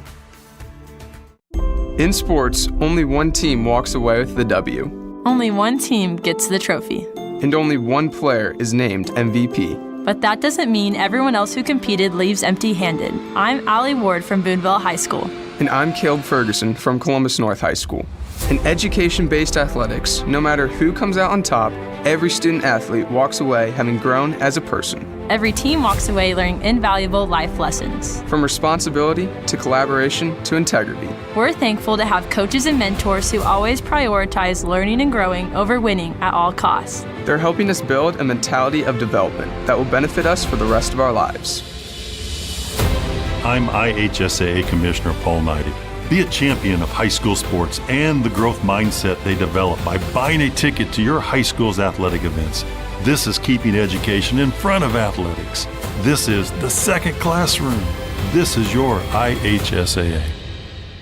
Our service area is actually East Central Indiana. They come to us because we have this unique ability to access specialty care. Our partnerships with St. Vincent Health and Heart Hospital. We have Peyton Manning Children's Hospital, the Mayo Clinic Care Network. We access their resources via the broadband network that we have through Nine Star Connect. It's really all about connectivity. We don't have connectivity except for Nine Star Connect. Nine Star is a different kind of company, and the difference is you. The camaraderie and community you experience in high school sports is unlike anything else. I'm McKenna Cruz from Greenwood Community High School. And I'm Sawyer Tittman from Fort Wayne Snyder High School. Where else do coaches help their players develop as athletes and as human beings? Where else do student athletes grow together and grow up together? Where else do parents and fans from all walks of life come together as one to cheer on their team? High school sports are special because coaches, student athletes, and fans know they are all in it together. The camaraderie and community we experience is just one reason why we love high school sports and why it is unlike anything else. I'm IHSAA Commissioner Paul Neidig. Be a champion of high school sports and the way they bring everyone together by buying a ticket to your high school's athletic events. This is unity. This is pride in your community. This is your IHSAA. Are you tired of unreliable internet? 9 Star Connect's high-speed fiber internet is here to change that. Lightning-fast speeds and competitive pricing, delivering the best services at affordable rates to our local neighbors. Your reliable choice for high-speed internet. 9 Star Connect. Discover the taste of summer at Paxton Farms Sweet Corn. Located just north of Maxwell, 2 miles west of State Road 9 on 600 North. Our sweet corn is handpicked, bringing sunshine to every bite. But that's not all. Capture picturesque memories in our fields of vibrant sunflowers, perfect for photos. Bring the joy of Paxton Farms sweet corn to your summer gatherings. Visit us today and experience the sweetness that keeps people coming back for more. Find us on Facebook, Paxton Farms Sweet Corn. Paxton Farms Sweet Corn, the sweetest taste of summer.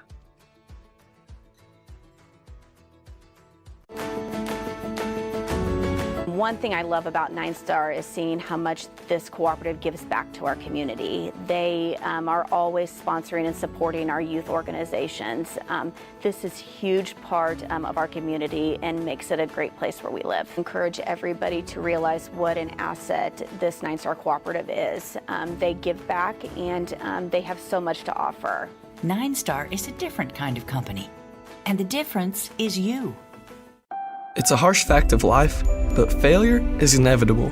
You can work harder than you ever thought possible and still lose. Sometimes, someone else is simply better than you. While life teaches us that we will sometimes lose, education-based athletics teach us how to deal with those losses in a mentally healthy way. I'm Bella Miller-Krieger from University High School. And I'm Charlie Hosnow from Forest Park High School. With our coaches and teammates supporting us, student athletes learn how to move past the letdown and focus on the next point, the next play, and the next game. We learn that negative energy is wasted energy, and that no matter how many times we fall short, as long as we are learning and never give up, we'll ultimately win. I'm IHSAA Commissioner Paul Neidig. Be a champion of high school sports and the resiliency they build by buying a ticket to your high school's athletic events. This is overcoming adversity. This is developing mental toughness. This is your IHSAA. So 9 Star Connect has been a leader in this community for 130 years. They were the ones that made Hancock Regional Hospital one of the most wired hospitals in America 30 years ago. So they have been leading the technology aspect for 130 years. Everything that we do in this county is built on the infrastructure that 9 Star Connect has built for over 100 years. 9 Star is a different kind of company, and the difference is you. Innovative mindset that 9 Star Connect brings to the program, brings to the relationship with us, is really crucial. We were one of the first hospitals in the state of Indiana to have high-speed connections. Because of that, we could connect our outlying clinics into our main hospital's online medical record literally 2 decades before most of the hospitals in the state that were not in the large cities. We were advanced in that area because of the relationship with 9 Star Connect. 9 Star is a different kind of company, and the difference is you. Hancock Regional Hospital and 9 Star Connect have had a relationship for decades. We share a joint mission to support the development of this county. We want this to be the best place in America to live. We, as a healthcare provider, need telecom support, we need utility support, and so in our various locations, we access the services of 9 Star Connect. We would not have been able to do that without that partnership with 9 Star Connect. 9 Star is a different kind of company, and the difference is you. Some see a student athlete working hard in the weight room. We see a future leader. Learn. Alrighty, folks. Welcome back here as we are coming to you live from Centerville High School in Centerville, Indiana, as we are about to get underway with the opening night of IHSAA boys basketball here in the 2024-2025 season. The Eastern Hancock Royals have traveled here to take on the Centerville Bulldogs in their traditional Week 1 matchup. Both teams are going to come into tonight's game with some really high expectations for the season, as they both return a lot of key pieces from very successful teams last year. We'll start off with the Royals. Eastern Hancock is looking to build off last season's success here in year 2 under Coach Bechtel.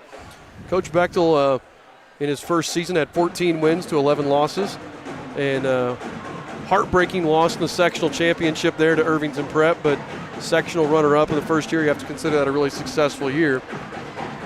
The Royals will return senior forward Caden Rubel, who led the team in both points and rebounds last year. He had averaged 14 points a game and 11 rebounds a game.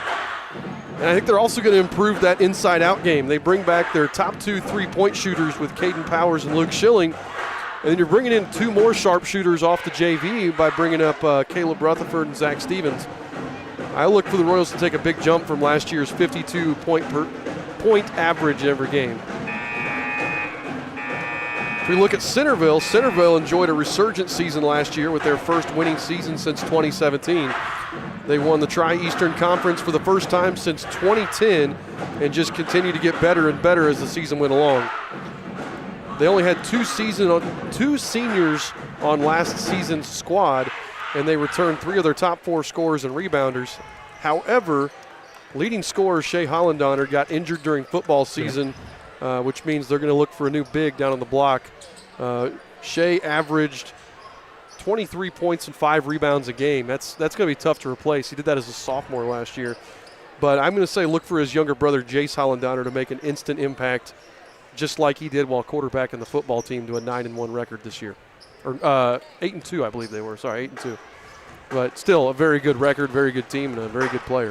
Yeah, I don't want to keep hearing those names, the Hollandallers, and like that's I'm good not hearing them very much anymore. Those boys can play, and we did see Jace. He's a really nice player as a freshman. So.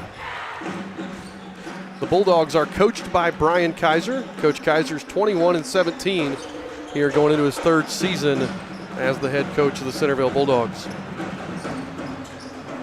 So again, we want to thank everybody who's tuning in. We got about 2 minutes left before tip-off or 2 minutes left until, I guess, starting lineups. I want to go around the area last night. So last night was actually the official start of IHSAA season. And if we look, let's look at mid-Eastern Conference games. Blue River Valley fell to Newcastle 74-35. Cowan fell to Sheridan 89-47. Wapahani defeated Muncie Central 51-27. And Monroe Central defeated Winchester 73-58. The only TEC games last night that I saw were that Winchester-Monroe Central game. And then Franklin County defeated Hagerstown 65-55. And then in Hancock County action, I saw Mount Vernon beat Lawrence Central. And Greenfield defeated Peach Grove 62-38. Greenfield will be fun to watch this year because Braylon Mullins, their outstanding senior, has committed to UConn, and so probably draw a few extra eyes from just the casual observer at this point. So again, if you're watching on YouTube or Facebook, you'll see that link down there at the bottom of the screen, tinyurl.com/EHSN radio. We're working on a new online radio station to kind of coexist with our current streaming stuff. If you want, go ahead and check that out and try that link to listen here on the link. It's the exact same feed as what you're getting on YouTube and Facebook, but something new that we're testing out, and we can kind of see where everybody's watching from. So we're going to take a break here for the national anthem, and we'll be returning shortly.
varsity basketball matchup between the visiting Eastern Hancock Royals and your Centerville Bulldogs.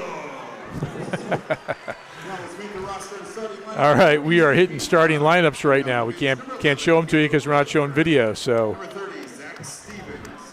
we will let you know here in a second. Number 55, Drew Morris. Starting tonight. Sorry, I knocked my what is it, power cord off the thing here. So anyway, starting lineups. Starting here for the Eastern Hancock Royals. They kind of go backwards. They're going tall to short. The big guy in the middle, number 43, senior Caden Rubel. Power forward, number 25, junior Eli Manship. The other forward, number 33, senior Luke Schilling. The shooting guard, number 5, Caden Powers. And the point guard, number 15, Landon Loring. The way I would be willing to bet that was intentional. Mess with the guys and do them out of order. Yeah. Number 3, Colton Kaiser. 12, Shea Hollandar. 22, Kyle We got Dickinson. lights off here. Landon Schlotterbeck. We got nice spotlights all over the place, making it look cool. I like these spotlights better than the teams that do the giant ones. Yes. So, starting lineups here.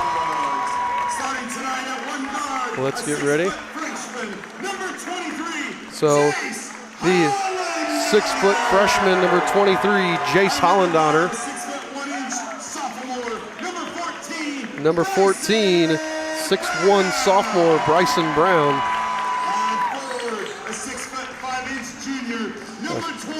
Number 20, 6'5" junior, Caden McCord. 6-foot junior, number 10, Ethan Becerra. It's another guy who I can do without hearing his name again. He's an excellent football player as well, isn't he? And then the last one, number 5, another junior, Landon Kaiser. So let's get ready for some Wednesday night basketball, folks.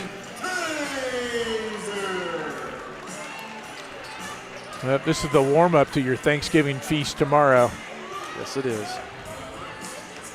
You want to take a stab? What's the Royals' record on Wednesday nights over the last 25 years? Just Wednesday night in general? Wednesday night games. Can't have that many Wednesday nights. Sometimes that first round sectional. Yeah, I was going to say sectional. And over the last how many years? 25. Last 25 years. Let's see. Let's go 20 and 10. 32 and 28. Yeah, wow. That's a lot of Wednesdays. It is a lot of Wednesdays. So Rubel and Brown to jump. Rubel tips it back, and it's pulled down by Jace Hollandonner. Hollandonner on the right wing with it, gets it up top to Becerra. Becerra kicks it over to Kaiser. They hand off here. That's Caden McCord, gets it down on the block. Back up top there to Bryson Brown. Now Becerra with it, guarded by Manship. Becerra drives the left hand, gets stopped by Manship, kicks it out to McCord in the corner, back to Becerra up top. Reset the offense here with Bryson Brown. Royals playing good defense here. They kick it around. Caden McCord shoots a left-handed three and buries it.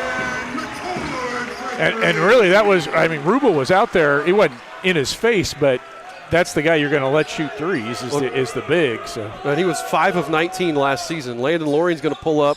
Stop, pop, no. Becerra right there for the rebound. Loring, the newcomer to the Royals here. And we're getting a chance to see him for the first time tonight. Yep. So here's Kaiser with it. Drives, dishes to McCord. Back out to Hollandonner. Hollandonner's going to drive on Loring. Loring stops him, and Loring's going to get the steal. Yeah, I think Landon thought he was going to get called for my goodness. Bryson Brown just swatted Luke Schilling out of bounds, but it's going to stay with the Royals. Yeah, Schilling will shake it off. Big momentum play, but Loring thought he was going to get a foul called. Yeah. Everybody just stood and watched the ball for a minute. Loring quick catch and shoot three from the left wing. No. Schilling with the offensive rebound. Puts it back up, and he's blocked, but Rubel with the rebound. Then Rubel loses the handle on it and then double dribbles with it.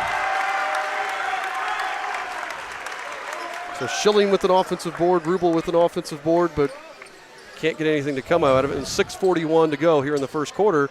Eastern Hancock trails by 3. Jace Hollandonner on the wing, gets it over to Kaiser. Over here to Brown. Brown going to throw it down to Hollandonner on the block, back to Brown in the corner. Now Kaiser up top with it. Over to Becerra on the left wing. Becerra gets it to Kaiser. He's working on Schilling, but back out to Becerra, back to Brown up top. Hollendoner on the wing with it, gets it inside to Brown, working on Powers, and Brown goes up and in for two. Bryson Brown with his first points of the season, and it's 5-0 Bulldogs, 6:10 to go here in the first quarter.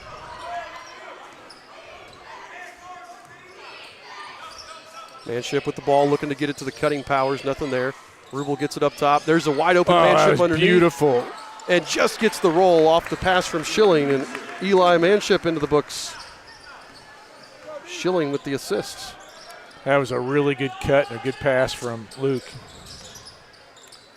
5-2 Bulldog lead, 5:42 to go here in the first. Becerra kicks to Brown up top. Brown splits the defense. Powers tries to get a steal, but couldn't quite get his hands on it. And kicks it back out to Kaiser up top. Hollendoner with the ball guarded by Loring. Over here to Kaiser. Gets it down back into Hollendoner. Dumps it over to McCord, but it's poked away, and Becerra comes away with it. Becerra takes it in.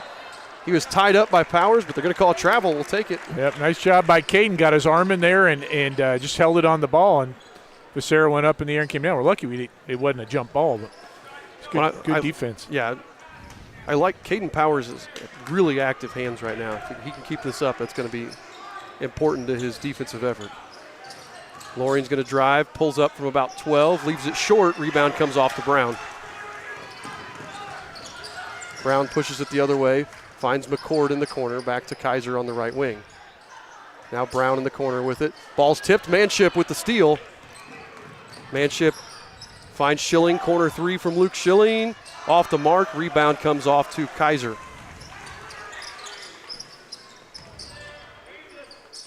Bulldogs pushing the pace here. We've already forced 3 turnovers from the Bulldogs. 5-2 lead, though, for Centerville still. McCord, another 3 from the wing. No good. Rebound comes off to Powers. His first board of the game. Powers is going to bring it up. 4:25 to go here in the first. Loring gets the handoff at the volleyball line. Kicks over to Powers. 3 on the way from the wing. Buries it. Caden Powers ties the game at 5 with the big 3, assisted by Landon Loring. We saw Powers get off to a quick start last year, too, and it's when he's hitting it, he's deadly. He had 5 threes in this game last year. McCord nearly jumped to pass and nearly traveled with it. Yeah, very fortunate. Kaiser with the ball, working on Schilling, gets it over to Brown. Swings it over here to McCord on the right wing, back to Brown up top. 3:51 to go, all tied at 5. We're here in quarter number 1. Brown with the ball at the volleyball line, looking for cut, finds McCord on the right wing. McCord dishes over to Hollendoner at the top of the key. Back to Kaiser, 3 on the way from the right wing, and he's got it. Landon Kaiser assisted by Jace Hollendoner. And we saw his younger brother do the same thing in the JV game. He's going to be somebody we got to keep a hand in his face. 8-5 Bulldogs, 3:20 to go here in first quarter. Rubel with the ball top of the key. He'll pull the trigger off the mark. Rebound comes down to Brown. Brown pushing the pace. Gets it over there to Jace Hollendoner on the wing. Jace drives, nothing there, and dishes it back out. I don't mind that shot from Rubel because it keeps the defense honest and it's going to create some passing lanes. Yep.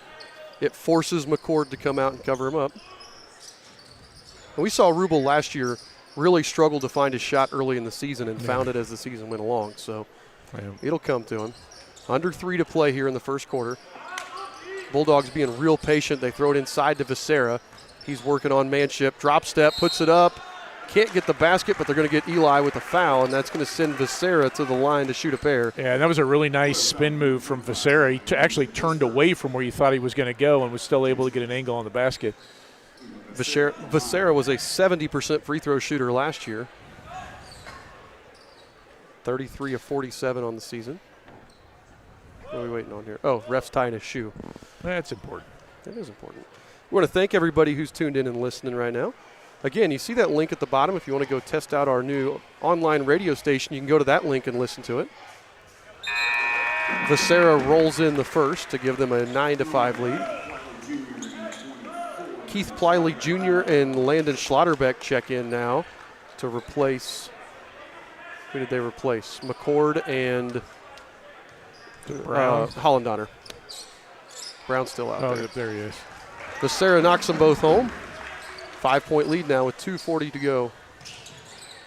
Schilling trying to beat the press. Ball That gets should have kicked. been a kick, yeah. Unless they said we kicked it, maybe the only thing. Becerra tries to throw it over the top. Loring goes up and deflects it right into the hands of Powers for the steal. Schilling drives, gets cut off, kicks out to Loring. 3 on the way from Loring, no good. Rebound Rubel. Rubel's tied up, but they're going to call a foul on Brown. His first. Loring needs one of those shots to drop just so he's, you know what I mean? Like it's. I feel like he's trying to impress. Maybe that's the wrong word, but he shot like 70% in the scrimmage, and yeah. I think it's one of those. He needs one. First game with this team, you're trying to get that to fall. Absolutely. Just Caden settle Rubel in. sinks the first one. And that was a nice job by Rubel. He almost got an over the back on that, but went up and the defenders just let him jump. Hits them both, 10-7, so back to a 3-point lead with 2:18 to play. If Caden can shoot like that from the free throw line, that's going to be really, really good for us. Yeah, last year only a 57% free throw shooter, so if he can keep doing that, that'll be huge. There's Pliley, gets it, finds Becerra up top. Becerra drives, dishes to Pliley. Back over here to Brown up top.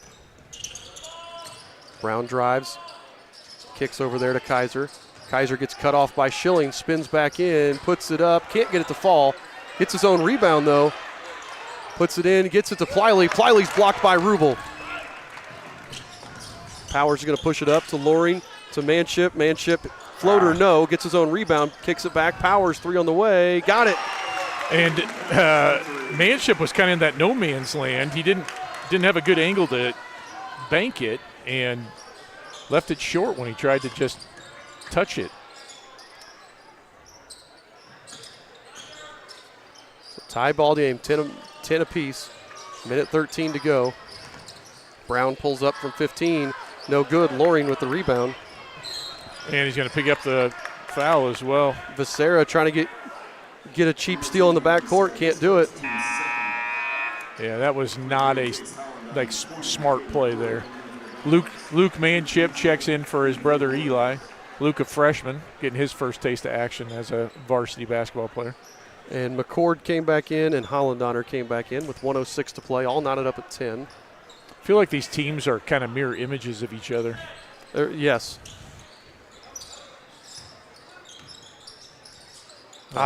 Schilling has it stolen away by Hollendoner. McCord runs the floor. McCord puts it up, can't get it to fall. Hollendoner with the offensive rebound. Putback is good.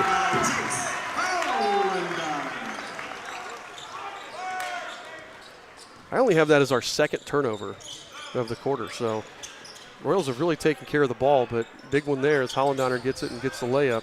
12-10 Bulldogs, 30 seconds to play here in the first quarter. Powers with the ball, just has it tucked under his arm. Coach Bechtel having him wait here. Schilling now at the volleyball line, 18 seconds on the clock. Finds Loring with it. Loring's going to drive. Gets nearly all the way in, but has it poked away by Keith Pliley. It's going to go off Pliley's leg out of bounds with 10 seconds to go on the clock. There's a good take from Loring, and Pliley did a nice job helping off his guy in the corner.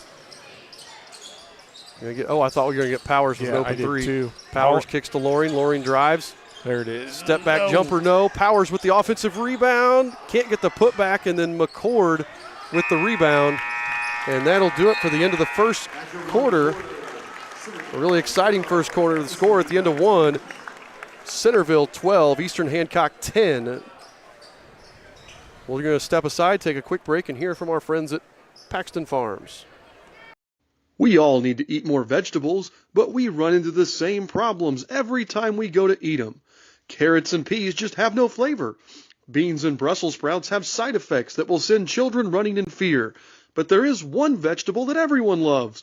It's corn. And when it comes to corn, there's only one name to trust: Paxton Farms. Paxton Farms sweet corn has been your go-to source of corn in Hancock County for years. So head on down and grab some. And when you think of corn, think Paxton Farms. Thank you, Paxton Farms. So again, 12-10 here into the first quarter. Centerville with the lead. Neither team played bad. Neither team's really shot bad. It's just, I think both teams have played really nice defense. And that's where it's gotten us to this point.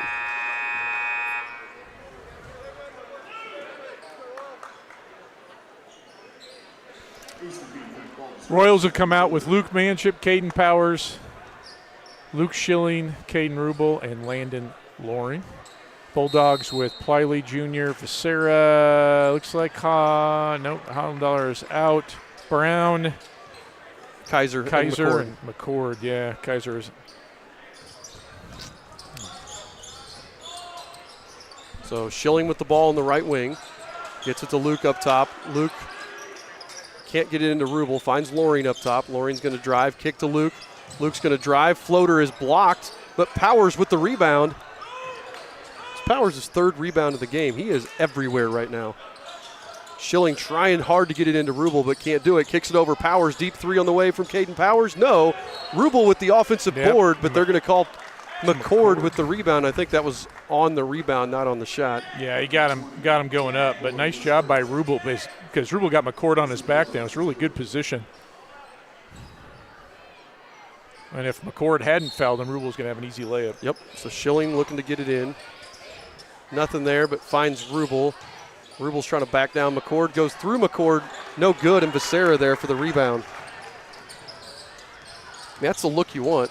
Yeah. Visera's going to take it all the way in, gets it over to Brown. 7:10 on the clock here in the first half. Pliley, nothing doing on the wing. They swing it around. Find Brown up top. Clean look from the top of the key. Leaves it short, and Schilling right there for the rebound. Schilling's going to push the pace. Finds Luke. Back to Powers. Powers drives. Has it stolen away, though, by Visera. They dish it in, and McCord. That's a beautiful pass from Visera to McCord. McCord with two more, and it's a 4-point lead for the Bulldogs. Loring gets it to Powers. Over here to Schilling. Schilling drives with the right hand. Hand off to Loring at the top of the key. Loring finds Powers in the corner. He's got Rubel down low. Rubel gets double teamed instantly, and then his pass gets stolen away by Brown. Yeah, and he saw Schilling standing open. He just pass wasn't hard enough. Well, it's the same thing we saw in the JV game. Yep. It was the right guy to throw to, but we just lost that defender in the middle. And that happens in the zone sometimes. And Coach Kaiser is going to take a timeout. While he takes a timeout, we're going to take a break here with 6:08 on the clock. Royals trail by 4, and we're going to hear not from the IHSAA because it's a 30-second timeout. Looking to give your car that sparkling clean shine it deserves? Look no further than Dave's Express Care Car Wash. Conveniently located at 1749 West Main Street in Greenfield, Dave's Express is your family-owned and operated car wash destination. Choose from our wide range of wash packages. And while your car gets pampered, you can indulge your taste buds at Dave's Express Grill. Have a bite of the world-famous Super Tenderloin Sandwich. Dave's Express Care Car Wash, where exceptional service meets unbeatable value. Experience the difference today. All right, we're back here. I was going to say, while we were away, we had two guys come in, Zach Stevens and Caleb Rutherford. Yep. Well, their first action tonight. So it'll be interesting to see now what we do at point. Is Luke Manship going to run the point for us? How are we going to bring that up? But Visera with the ball in the wing, tries to go inside to Kaiser and throws it away. Yep, and we have switched from man-to-man to zone because we were considerably shorter than we were. Yeah. So under 6 to play here. Royals trail by 4, 14-10. Schilling's going to bring the ball up. Gets it over to Stevens on the right wing. Finds Rutherford up top. Caleb's going to stop, pull the trigger. No. Offensive rebound by Luke Manship, and it's good. Nice job. Luke did a nice job seeing that and getting position as soon as that shot went up. 14-12. Brown with the ball in the wing, gets it into Kaiser. Kaiser nearly lost the handle on it. Backs down Schilling, goes over the left shoulder and puts it up and in for 2 more. Landon Kaiser with his 5th point of the game and pushes the lead back up to 4. Schilling over to Stevens. Back to Rutherford. Rutherford pump fakes, drives, nothing there. Gets cut off, swings it around. Stevens thought about the 3. I think Stevens just needs to pull the trigger there. Yeah. Brown with the deflection goes crashing into the scorer's table, and it's going to stay with the Royals. And we're second-guessing some of our passes and overpassing a little bit. Stevens had two looks that last year as a JV player he wouldn't have hesitated to take, and right now he just needs to pull that trigger. Yeah, Hollendollar and Schlotterbeck come back in for the Bulldogs. So Stevens here to inbound. 5:09 to play. Royals trail by 4. Schilling swings it over to Rutherford. Back to Schilling. Into the corner to Luke Manship. Luke's getting trapped. Finds his brother under the basket. Beautiful pass. Luke Manship to Eli Manship. And that was the Bulldogs sitting in their zone, and we just, we had 3 guys standing in empty spots. They never rotated. Poor rotation there. 4:43 to go. Hollendoner gets it over here to Schlotterbeck. Back to Hollendoner. Back to Schlotterbeck. Now Kaiser on the right wing. Working on Schilling. Gets it to Brown on the far side. Back up top to Jace Hollendoner. Now to Brown. Brown dribbles around. They swing it around. That's going to be Kaiser with it. Kaiser thought about the long 2. Kicks it to Becerra. He'll take the 3. No good. Rebound fought for, and that's the right call. Went out of bounds off the Bulldogs, so Eastern Hancock ball. They trail by 2 with 4:13 to go here in the first half of this game. Let's see if we can get an empty guy in the corner. Luke all by himself in the corner. Rutherford doesn't see him. We got Stevens in the opposite side. There it is. That was deflected by Brown out of bounds, but I think Manship didn't realize that. Manship tried to save it and ended up turning it back over for us. Yeah. So that's a turnover for the Royals. And Luke Manship may have been able to shoot that. That was that time the Bulldogs over-rotated because they were so worried about leaving the guys open. There were 3 on Zach Stevens in the corner. Now right now, when they double, if we move the ball quickly, those double teams are causing problems. A really nice pass from Hollendoner down to Schlotterbeck. But those double teams are giving us open guys everywhere. We're just not able to find them every time. So Coach Bechtel wants a timeout. He's going to talk about finding those open guys when they double team there instead of panicking. And that pass that time to Rutherford had to come out quicker. Caleb knew the double team was coming. They had a size advantage on him, and he couldn't find his open teammate quick enough. So Bechtel takes that timeout, settle everybody down, like you said. So 3 minutes, 10 seconds to go here, I believe, in the second quarter. Royals trail by 4, 18-14.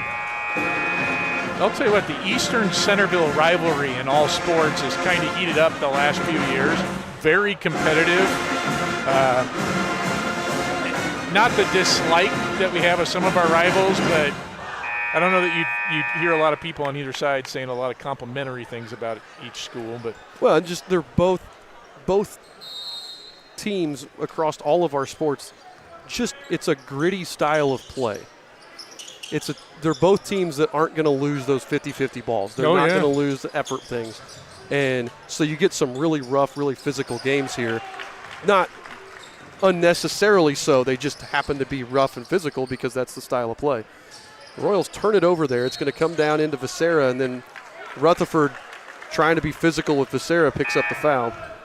And that's one with Caleb right now with his size. He's going to have to use positioning real good. And he got pinned behind Becerra, and not a whole lot he could do about that. So Loring checks back in, Rubel checks back in, and Powers checks back in.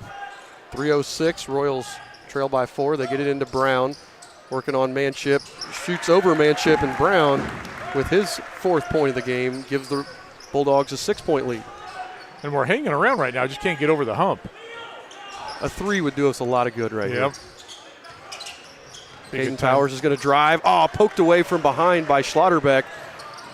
And then it's going to be Kaiser that goes the other way. His shot is blocked, but they kick it out to Schlotterbeck. 3 on the way. No. Becerra, though, beats everybody to the rebound. And 2:32 to go. Bulldogs reset the offense. Schlotterbeck finds Hollendoner in the corner. Gets it to Brown. Back to Schlotterbeck in the corner. Schlotterbeck nearly lost the handle to Manship, but gets it out to Hollendoner up top. Kaiser now with the ball. Kaiser looks for the back cut, and that was a miscommunication. Brown started to cut back, and then and some of that was goes just out of bounds. Powers just in a really good position defensively, so that back cut wasn't there.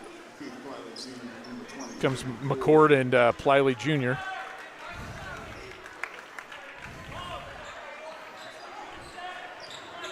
.212 to go. Eastern still trails by 6.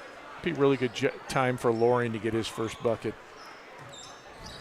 Manship with the ball. Eli Manship with the ball up at the volleyball line. And get it to Loring on the right wing. Loring backs it back out, finds Powers. Powers will take the long two. It's blocked, and Hollendoner comes up with the rebound. Finds McCord in the corner. Back to Hollendoner. Minute 45 to go. Kaiser's going to take a deep three. Nobody got out on him, and he buried it. It's his 8th point of the game, and it's a 9-point lead with 95 seconds left. Schilling drives with the right hand, gets by Kaiser and lays it up and in for 2. Luke Schilling with his first points. It's good to see him get going. Yep, I was thinking that too, especially after a couple early block shots. Pliley uses the screen from Hollendoner to go to his left. They get it around to McCord. McCord picks up his dribble at the free throw line. Hands off to Pliley. Pliley takes it all the way to the rim. Blocked by Powers. And that's Rubel that comes up with the rebound, but then it's stolen away. Schlotterbeck gets the steal and the lay-in. Landon Schlotterbeck with his 4th point of the game leads back to 9 with 55 seconds to go. And right now it's plays like that are the difference in the game. Yep. Loring throws it into Rubel at the free throw line. He's got Powers on the wing if he wants him, but Rubels is going to take it in. He's going to get a reach-in foul, I think, on Hollendoner. I think you're right. Yeah, it is on Hollendoner. His first. And that was Caden. It was kind of like, hey, I'm big. I'm going to take this to the basket. I'm going to power my way through. Good. Powers with the 3. That one hit the wire, but they didn't call it. But Kaiser gets the rebound. 36 seconds left. Kaiser drives, kicks to Schlotterbeck. Schlotterbeck kicks back out to McCord. McCord takes it all the way in with the left hand, puts it up, and banks it off the glass. Caden McCord with his 7th point of the game, and it's an 11-point Bulldog lead with 22 seconds left here in the first half. Loring with the ball at the volleyball line, working on Pliley. Tries to get it to Rubel, does get it to Rubel. Rubel puts it up too strong, knocked out of bounds by Kaiser, and it's going to stay Royal ball with 9.5 seconds to go.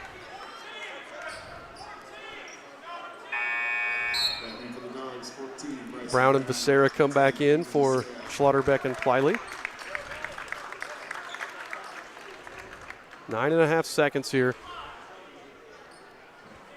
Again, basket would be huge. 3 would be even bigger for our momentum going into the half, and that's what we're going to get. Loring, he had a clean look if he wanted it, but backs it back out. Powers with 4 seconds on the clock, gets to Eli Manship in the corner. Back to Schilling. Quick 3 from Schilling. Back of the rim.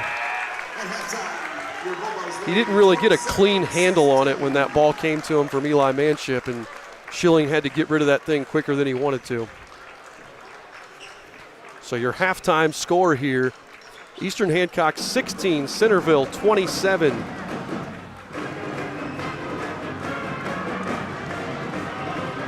And you said these two teams are kind of mirror images of each other.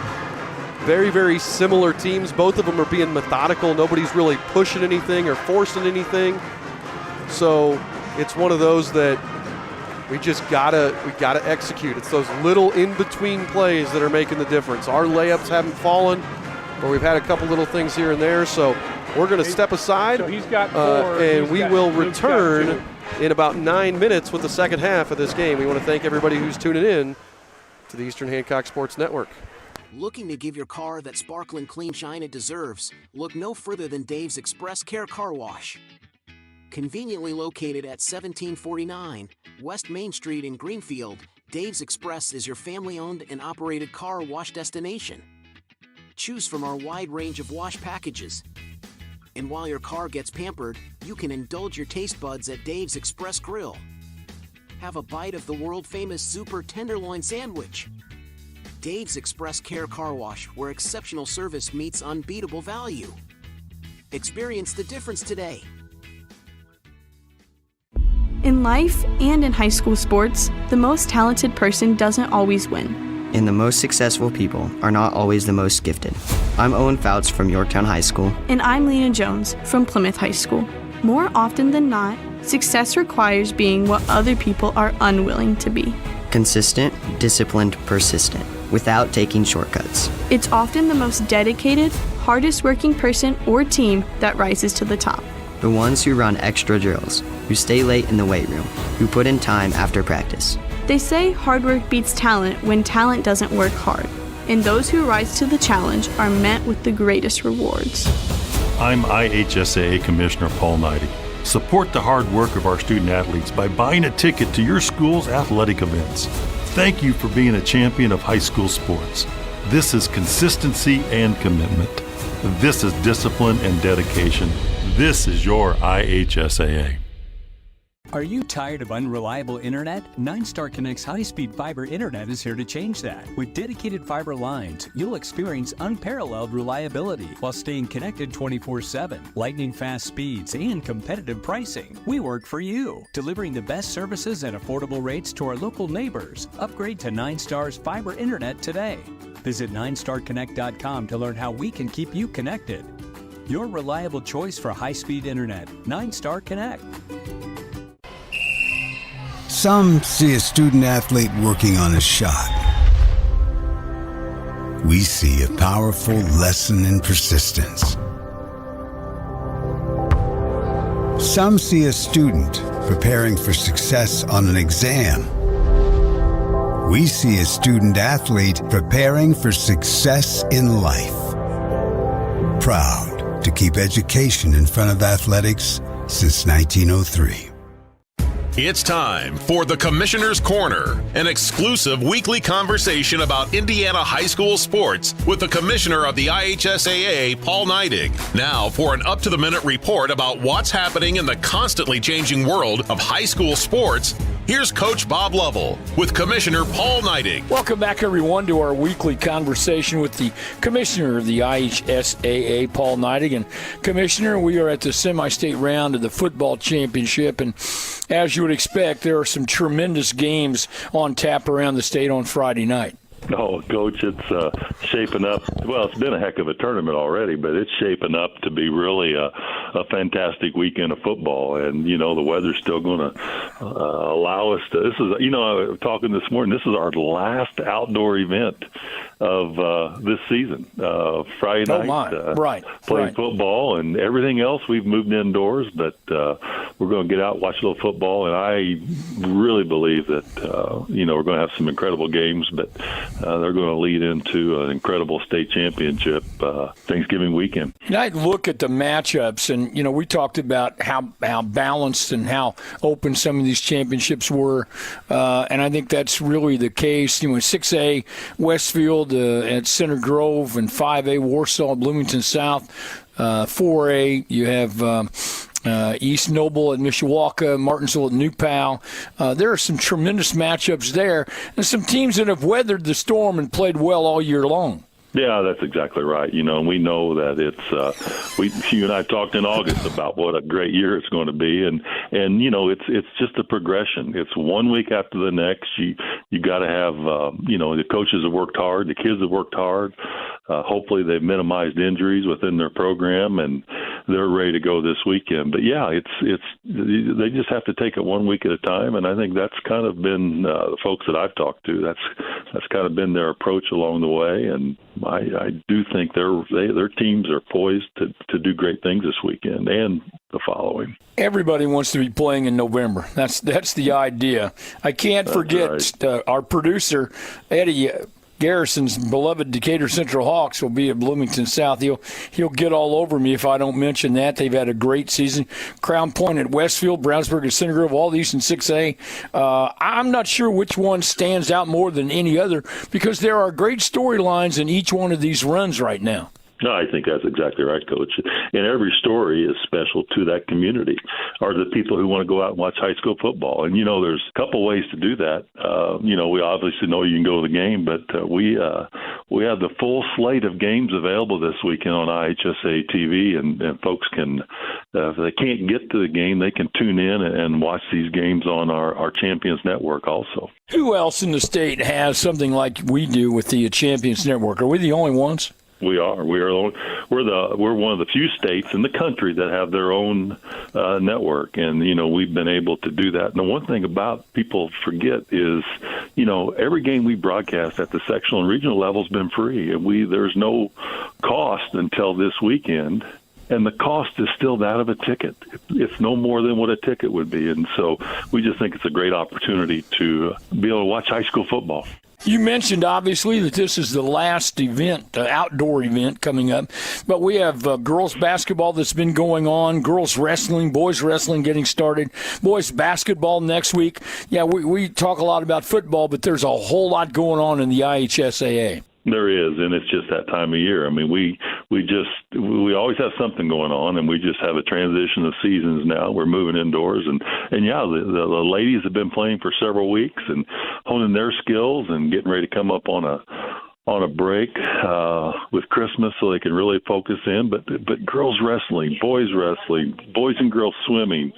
Boys basketball games are getting ready to begin next week. There's just an opportunity to go to your local high school and watch a game and see what's going on, and it's really a great value still.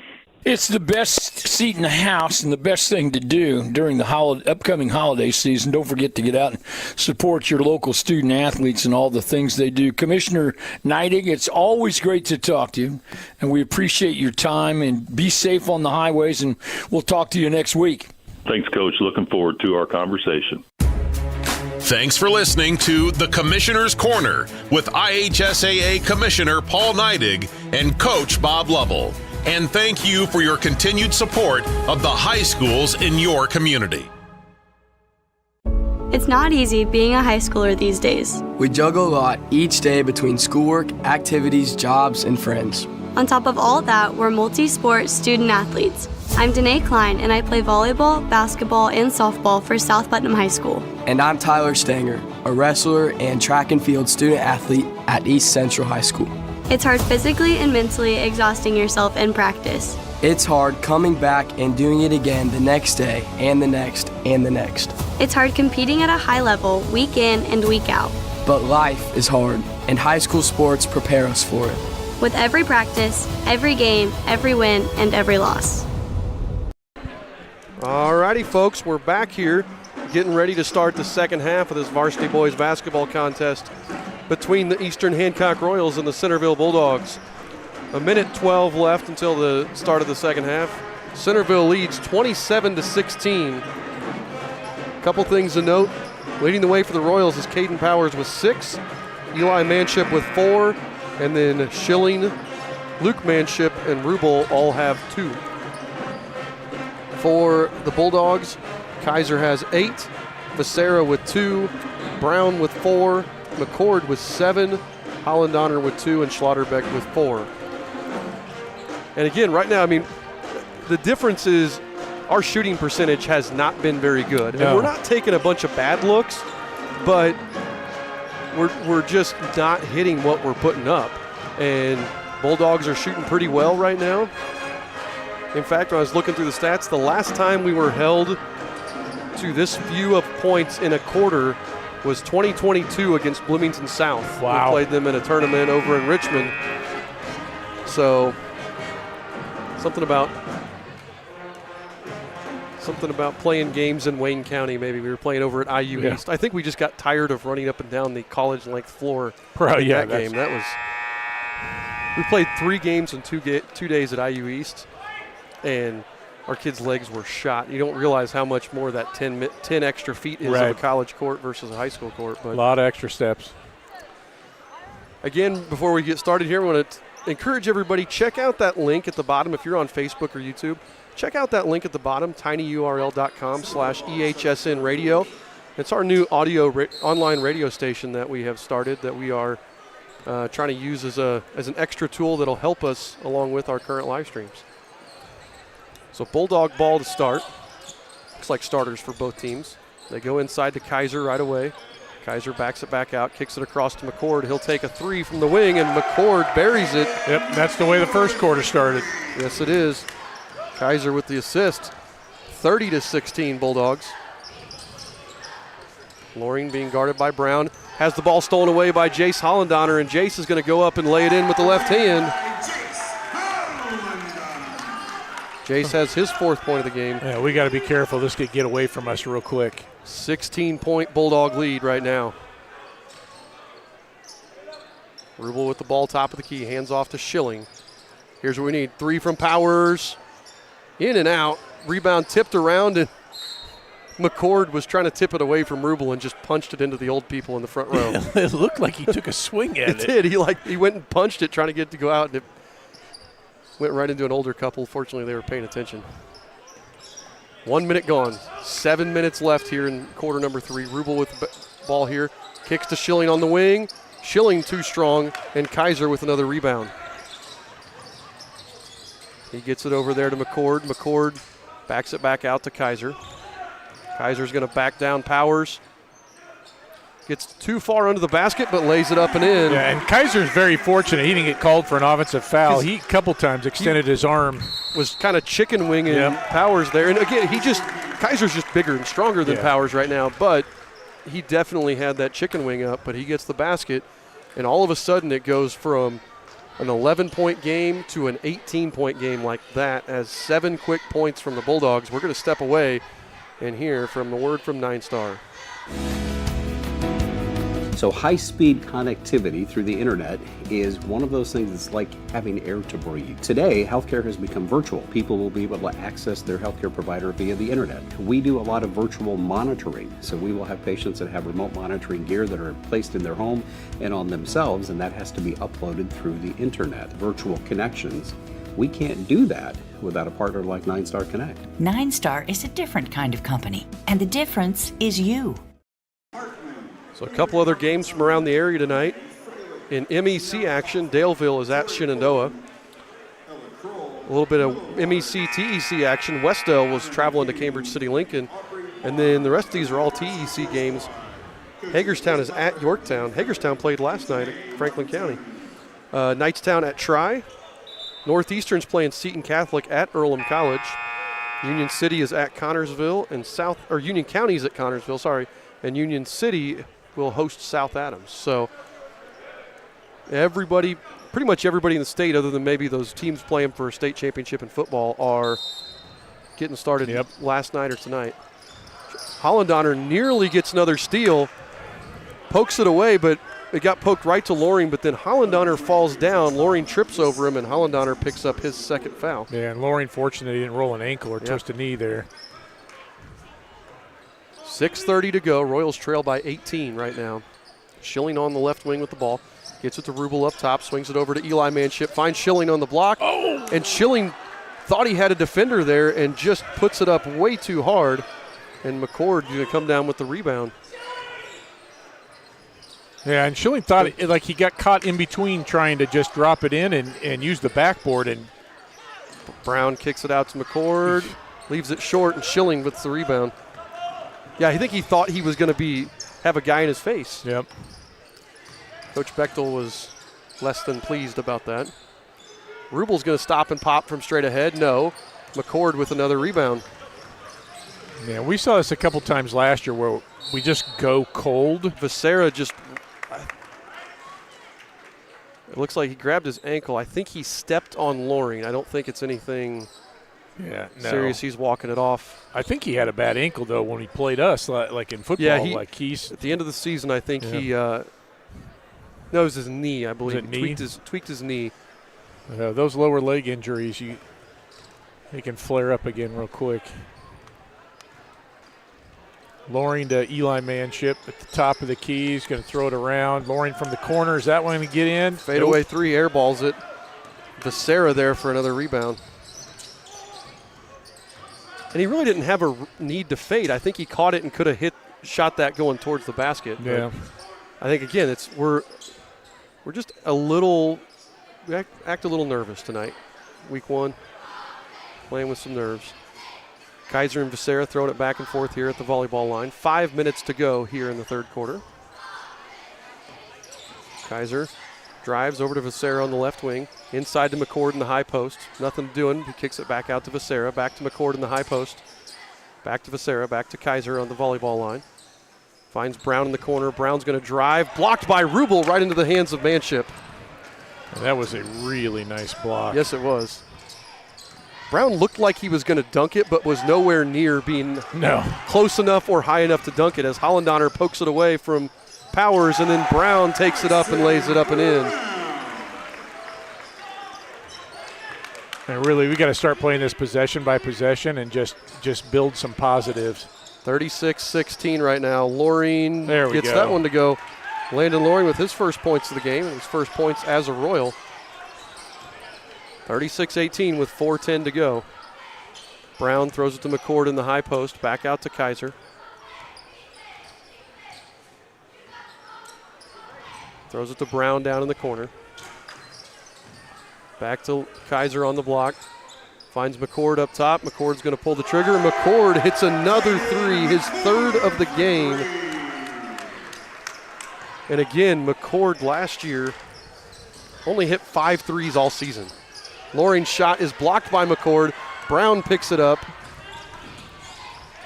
Brown dishes to McCord, can't hit the layup. Eli Manship with the rebound, but then it's stolen away by Hollendonner. And then we're going to get a basket and a foul by Brown. Hollendonner dishes it to Brown. Brown gets the layup, and we're going to get a foul on Eli Manship there.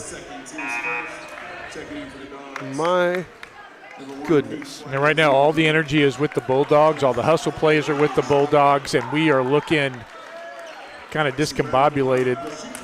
So one of the guys looking at the bench trying to talk to Bechtel while the play was going on. And yeah, it's just right now, and it's one of those, right now what's happening is they blocked power shot, and they got a layup in transition. We did a great job hustling back to kind of I can't even explain everything that happened. We did a great job hustling back. We got the rebound. We tried to outlet it back up and go quickly the other way, and it's just they deflected it, and then they got to a loose ball before we did, and it's kind of been, that's what we saw in the JV game.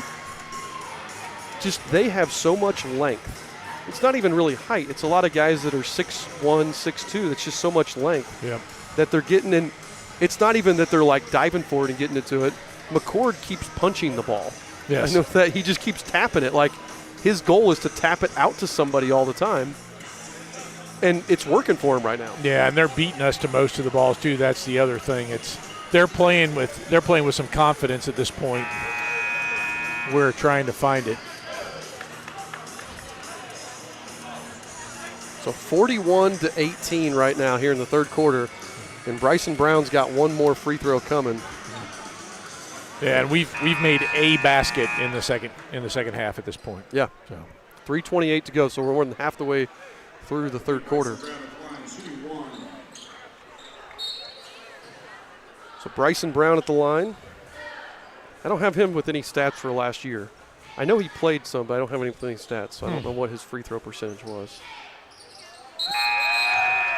All around the rim, he makes it, and then Luke Manship's going to sub in for Luke Schilling. So 42-18 right now in favor of the Bulldogs. 3:28 to go. Full court pressure here from the Bulldogs. This might actually work out well for us if we can just move that ball quickly. Yep. Manship to Loring. They just get it across with 1 second left before we get a penalty there. Becerra steals it away from Powers, and then Powers is just riding him, trying to keep him from getting the layup. Caden's going to pick up his first. Yeah, and that's not a bad foul because Becerra had size and strength on Caden. So Zach Stevens going to come in for Powers at this point. 3 minutes, 10 seconds left here.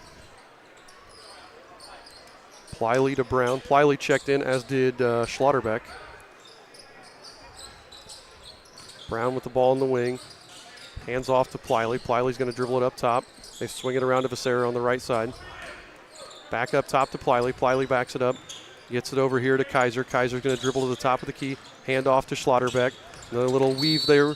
We're going to get an offensive foul on Schlotterbeck. All it is a little weave action, but Schlotterbeck, instead of just handing off, I think kind of turned his body and got his shoulder into the guy as he was weaving. So he'll pick up the foul. Stevens in the corner with it, throws it away again. Stolen away, Schlotterbeck behind the back pass to Becerra. Becerra dishes it to Kaiser, and Kaiser hits the basket, and he's going to get the foul. We got a Royal down. I can't tell who Loring landed on his tailbone. He went up. He went to go block Becerra's shot, and Becerra did the old Top Gun, put on the brakes and let him fly by. And I think he got flipped up over the top and landed on his tailbone, like you said. And who picked up the foul on that one? I did not see. You might have to ask our statistician. Who'd you get for the foul, Jim? Kaiser hits the free throw. Zach Stevens gets the foul. Rutherford gets it over the top of Stevens. Stevens gets it to Rubel. Rubel can't find the layup. No. And Schlotterbeck with another rebound. And one of the Bulldogs came out. It might have been Facera, and so Caden had to kind of adjust and put it off too hard. Pliley buries a three from the corner, and it is a 30-point game right now, 48-18 with 2:09 to go in the third. Stevens pulls the trigger on a quick shot, misses it, and then Manship fouls Becerra on the rebound. And it is just, they have poured it on with the pressure this quarter and the forced mistakes by us.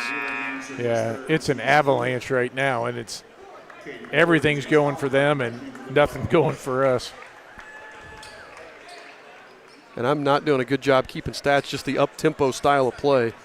Manship, that was his third. I'm not putting the fouls on the scoreboard, so it keeps messing me up if I don't catch the ref doing it. Yeah, that's tough. So Pliley with the ball at the top of the key.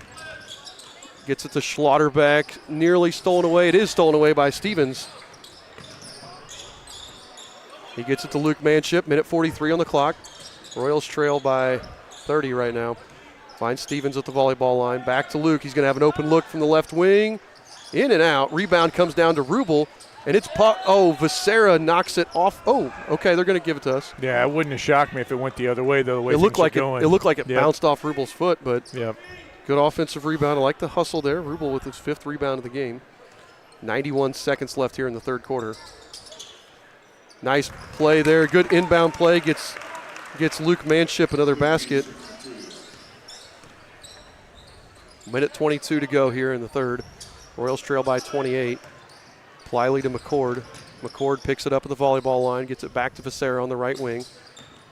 Becerra trying to hit Schlotterbeck on the back cut, but it wasn't there, so he gets it back to Pliley. Pliley flips it over to Becerra on the left wing. Back over here to Schlotterbeck, top of the key, now to McCord on the left wing. McCord is going to hand off there to Hollendoner.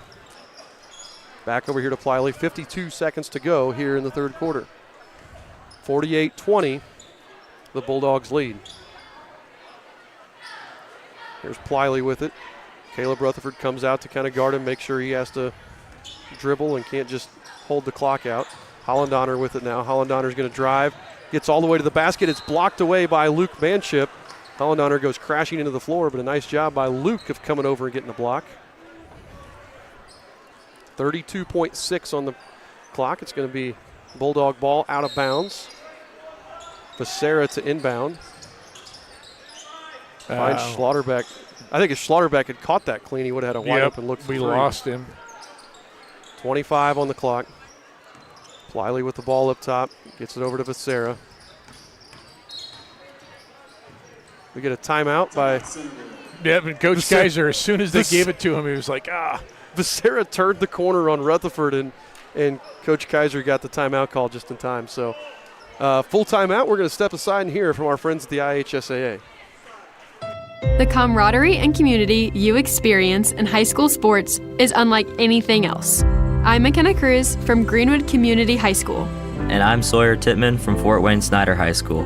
Where else do coaches help their players develop as athletes and as human beings? Where else do student athletes grow together and grow up together?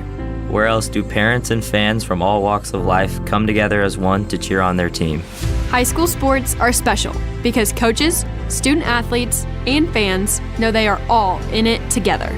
The camaraderie and community we experience is just one reason why we love high school sports and why it is unlike anything else. I'm IHSAA Commissioner Paul Neidig. Be a champion of high school sports and the way they bring everyone together by buying a ticket to your high school's athletic events. This is unity. This is pride in your community. This is your IHSAA. All right, so it'll be Centerville Bulldog basketball. We want to thank everybody who's tuning in, trying out our new radio station. Let us know on Facebook and Twitter what you think of the new online radio station. Like I said, it's going to hopefully allow us to do more events. Oh. I think that was the right call. I think it was too. Luke got Hollendaner in the back, but I liked the idea. We threw it in, and Luke came from the far backside and was going to try to poke that ball away from behind. Is that the bonus? Yep. I think that's the 5th foul. That's the 5th foul, so that's going to put we're just really slow putting them up on the scoreboard. So that's going to put Jace Hollendaner at the line to shoot 2. Misses the first. And we saw this last year. The bonus changed to each quarter. It's five fouls in a quarter instead of 7.5. So well, they still only have 4 up on the scoreboard. That's why. It was at 4 before. Hollendaner misses them both, and Rubel right there for a rebound. 13 seconds. Manship's going to drive, and he's going to get fouled. That's Hollendaner. That's his 3rd. Yep. Confident play from Luke Manship. Other things aren't going. Go to the basket. So Luke will be at the line to shoot a pair with 7.7 on the clock. Hits the first.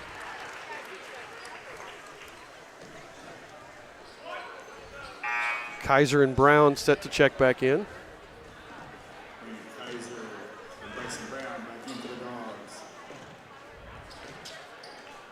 They'll replace Schlotterbeck and Hollendaner.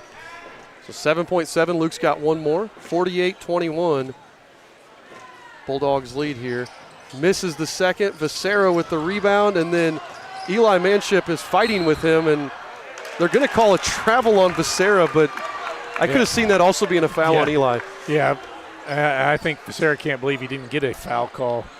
Eli looked for a minute like he was going for the single leg takedown and then some sort of chicken wing half Nelson and rolled him over. Yeah, I don't know what that was, but that was intriguing because Becerra skied for the rebound. When he came down, he almost fell. Eli Manship was like smelling blood in the water like he was trying to get a fumble. But Eli, the look on Eli's face you don't see very often. He's pretty mild-mannered, but he was going after that loose ball. Yeah. So Zach Stevens to inbound, 2.7 on the clock here. I think they're having to explain it to Coach Kaiser, too, why there was no foul call. They get it to Eli Manship. He gets it over to his brother with the heave. Oh, that was one of the closest shots we've had this quarter. Yes, it was. So the final, or not the final score, the score at the end of the third quarter, Eastern Hancock 21, Centerville 48. We're going to step aside and hear from our friends at 9 Star. It actually should be, no. So high-speed connectivity through the internet is one of those things that's like having air to breathe. Today, healthcare has become virtual. People will be able to access their healthcare provider via the internet. We do a lot of virtual monitoring. So we will have patients that have remote monitoring gear that are placed in their home and on themselves, and that has to be uploaded through the internet. Virtual connections. We can't do that without a partner like 9 Star Connect. 9 Star is a different kind of company, and the difference is you. All right, Scott, so we got our Dave's Express Care Car Wash trivia question for you. So I don't have it on the screen because we're audio only, but what do you think about this? So Eastern Hancock Sports Network, we've been live streaming games since 2017. What are the only counties that we've streamed from all the high schools in that county? Well, I know one of the counties. So what are the counties that we have streamed from all of the high schools in that county? It's our Dave's Express Care Car Wash and Grill trivia question. Yeah, that's a good one. I'll come back to you next dead ball. Let you think about the counties here. So Eastern Hancock ball, they trail 48-21. Starters in for the Royals. Loring dishes to Schilling. Schilling drives with the right hand, takes it right to the rim, lays it up and in. Good job, Luke. That's what we needed there in the – oh, a deflection there, steal by Powers. Schilling with the defection, Powers with the steal. Powers steps through. Can't get the layup to fall, and Becerra with the rebound, throws it up ahead to McCord. McCord's going to lay it up and in for 2.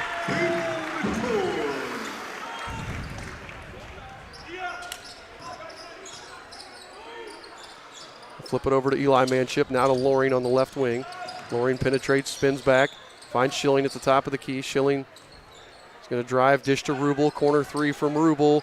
Off the mark, rebounded by Powers. He'll kick it out to Luke Schilling. His three is good. Schilling assisted by Powers there. 26-50. I like the press here. I do too.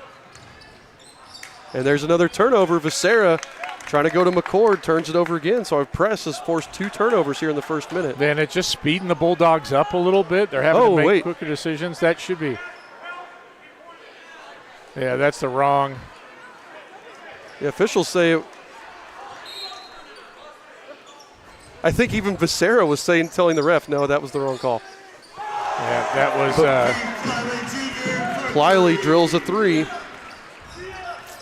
Yeah, Coach Bechtel didn't like that. I don't either. I think that was the wrong call. Yeah, they missed it. Loring steps through, dishes to Rubel. Rubel puts it up and in. He's got 4. And what we're doing right now was missing for about half the game. The way we're playing. Yeah. I like this press because it's now sped up the Bulldogs. And they're not getting into their offensive sets. They're having to take quicker shots, and they're not being patient. When they can sit in their offensive sets and just work through and be patient, they are really, really efficient. 53-28, 6:22 to go. Gonna trap Brown. He's got the ball up top. Brown splits the trap, and then we're going to get a foul. It's either Eli or Loring. That's on Eli. That's his 4th. So again, our Dave's trivia question was, what are the counties that we have streamed from all of the high schools in that county? So one of them is Henry County. You are correct. Becerra, 3 from Kaiser. His first 3 of the game.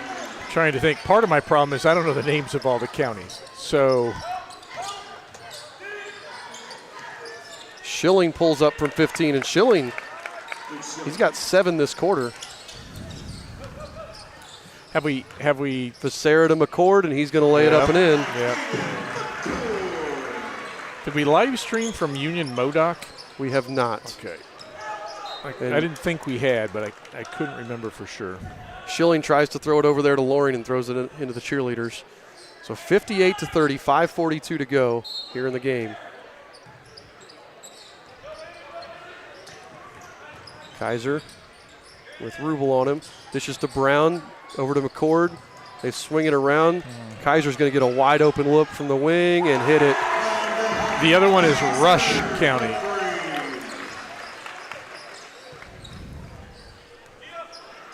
I've got a couple guesses. I have a Henry County guess, a Delaware County guess. Loring's going to take the 3. No. Schilling trying to get something happen. I like that effort from Schilling. I do too. He poked that thing away, but he poked a Bulldog in the eye in the process. That's a hustle foul. That's not a lazy foul. She said Henry Rush, which Rush is easy because there's only one school in the county. Then probably Shelby. Becerra, is he going to get a clear out, or are we going to get a foul on? Yeah, and Eli's done. And that's going to be on Eli Manship. He was trying to trap Becerra, and Eli's night will end prematurely. Is Hauser in Shelby County? Hauser is not. It's in Bartholomew County. Okay. What about Waldron? It is in Shelby County. Okay, so not Shelby then. They beat the press. Brown to McCord. And McCord's fouled by Luke Manship. Luke was just hustling and just out of control and ran into McCord. And that's going to be, I think, the 5th. Nope, it's only the 4th. 61-30, 5:03 to go. They throw it into Kaiser. He kicks out to Brown. 3 on the way from Brown. No good. Rubel with the rebound. About Fountain County. No, there's like 3 high schools in Fountain County. Schilling 3 from the wing. No. Leaves it short. Gets his own rebound. Dishes to Rubel, and he lays it in for 2. We look like a different team right now. Well, the biggest part is just Schilling's effort has been tremendous. Yep. And again, this defensive pressure, another steal there for Luke Manship. This defensive pressure has completely sped up the Bulldogs. Yep, absolutely. And we're finally converting a little bit. Powers finds Manship, thought about the 3, dribbles to the left hand. Has it poked away, out of bounds. It'll stay with the Royals. And really right now we're trying to stave off that running clock. I'll give you a hint. There's 5 counties that we have streamed from all the schools in the county, but 3 of them are single school counties. Yeah, that's what I'm trying to think of. Trying to think where else that would be. 4:15 to go. Powers drives, gets all the way to the rim. I think he traveled, but I'll take it right now. Southmont, the only school in that county? No, Northmont and Crawfordville are there. All right. Well, I guess that makes sense if it's Southmont. I'm trying to think Bulldogs where I've break been the press, and Brown tries to get a little fancy and throws it away into Schilling's hands. Powers to Rubel. Rubel converts.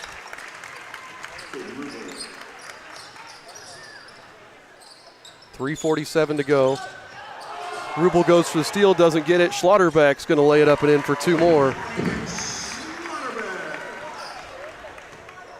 Next dead ball, I'll tell you. Loring brings it across, 3:34 to go. Gets it over to Powers, quick 3 from the left wing. Leaves it short. Becerra with another rebound. Gets it over to Kaiser. He's going to kick around. Schlotterbeck's 3 is no good. Loring pulls down a rebound. Then I didn't see that. I was writing my stat. Got poked away, I think. Poked away, but it's going to stay with the Bulldogs.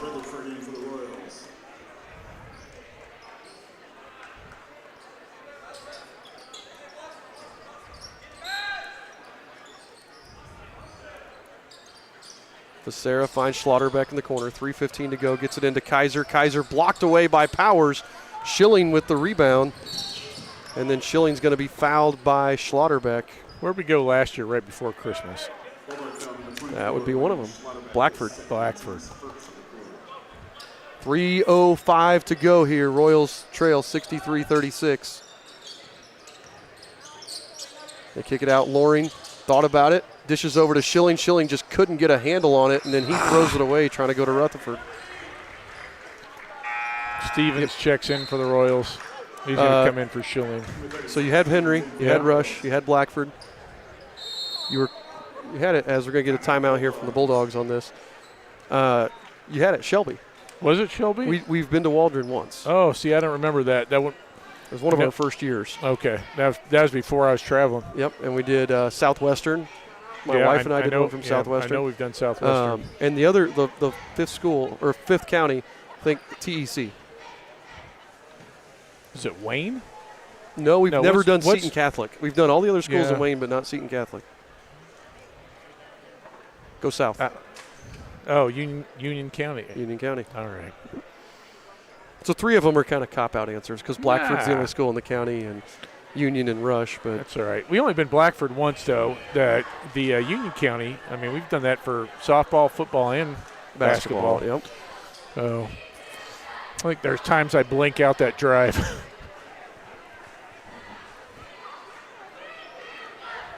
So, again, Eastern Hancock trails 63-36 here. I think people would forget the Henry County one that we've done boys and girls at Newcastle. Yeah. And that's just within the last couple of years. Well, we haven't done very much from Blue River simply because we don't have a signal to do a game at Blue River. I feel like the last time we were at Blue River that we were going off your Wi-Fi and it died with as we were going into overtime or something. I think you're right.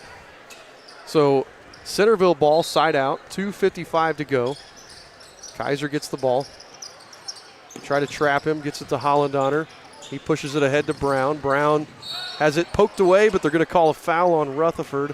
And I don't think that was a necessary foul. I think the ball was already starting to go, and Caleb came in there. Hey, I will say this. Bechtel has learned tonight, like if he needs to change the momentum or something, he can throw this half-court press. And it's not like a trapping press. It's just a speed you up kind of deal. And against – this is a very, very good, experienced Centerville team. Against a lot of teams, that press is going to absolutely fluster them because it's hurt Centerville. It hasn't destroyed them. It has just hurt them, you know. They have not been as efficient in their offense. And so now they've still kind of kept that lead right around 27 or so. But it's something that definitely we're going to be using as this time goes. Yep. Brown hits 1 of 2, so it's 64-36, 28-point lead, 2:45 to go. Loring finds Rutherford over here on the near wing. Back to Loring up top. Swings it over to Powers. They're pushing him out to the volleyball line, and our guys are not volleyball line shooters. But Rutherford finally gets one from the corner. No. And Hollandaner pulls down another rebound, throws it up ahead to Becerra. I think he traveled. I think he did too, but he dishes it to Brown. Brown can't get it to go, and Manship with the rebound. That'll be Luke Manship. Rutherford throws it around to Loring. 2:10 to go here. Loring spins, and he's going to be fouled by Landon Schlotterbeck. And that was an accidental foul because Loring spun into Schlotterbeck. He was getting ready to move, follow the original dribble, so it's all right. So we got subs coming in. Brown and Becerra, we've seen the last of them. 2 minutes to go. Loring has it poked away, but Powers recovers it. Powers finds Rutherford in the corner. Rutherford thought about the shot. Steps through. Can't find anybody. Finally gets it to Powers. Powers has it stolen away, and he's going to be fouled by Hollandaner. That's Hollandaner's fourth. Yep. One thing I'll say about this Centerville team, a couple years ago, they kind of cleaned house in the program, and they had a bunch of young kids who were playing and just took their lumps all year long. And it is paying off for them now, though, because they look like a machine.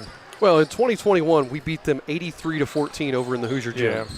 The next year, we beat them 78-44 here. And since then, they have really, just like you said, they took their lumps. They knew that they were going to struggle those couple of years trying to rebuild and build what they had. And they've done a really nice job. It's been really impressive. And again, last year winning the TEC for the first time in over a decade. This is an impressive team. Yeah, they're going to be really good this year. So Powers to Loring, minute 28 on the clock. Loring's going to take a deep three. Misses off the front of the rim. Schlotterbeck with another rebound. Gets it to McCord, then to Kaiser. Kaiser looks like he's content to just dribble it out here with a minute 15 to go. McCord throws it into Kaiser. Rutherford tries to steal it away, can't do it, and then poor Zach Stevens is just in the wrong place at the wrong time. Kaiser throws it to McCord, and McCord turns and happens to just smack right into Zach. So Caden McCord at the line to shoot a pair. Yeah, tonight is the 63rd meeting between these two teams. McCord misses another free throw. That's the one area where they have been poor tonight is their free throw shooting. Yeah. 63rd meeting between these two teams, and it's been really competitive the entire time. I mean, you look at Eastern with 33 wins, 29 losses. So after tonight, it'll be 33-30, the win-loss. Under a minute to play. Loring finds Powers, pulls the trigger again. Powers leaves it short. It's going to go out of bounds, and with 51 seconds left, it's going to be Bulldog ball. Johnny McGinty and Jonah Cornett come into the game for the Bulldogs. Yep, the younger Kaiser Colton, I think, stepped in. I missed him. And Dickinson. Oh, Kaiser and Kaiser getting to play together. That's pretty cool. And hopefully for Colton, Kaiser leaves it short. Powers fights for a rebound, but McGinty there for the rebound instead. They dish it down. Shots no good from Dickinson, and Powers will get that rebound. Loring's going to pull the trigger again, and Loring hits a three with 21 seconds left here. Kaiser to Kaiser. 10 seconds on the clock. Now I think they're just going to be able to run it out. Looks like the Royals are going to let them do it. And that's going to do it. The final score, Centerville 64, Eastern Hancock 39.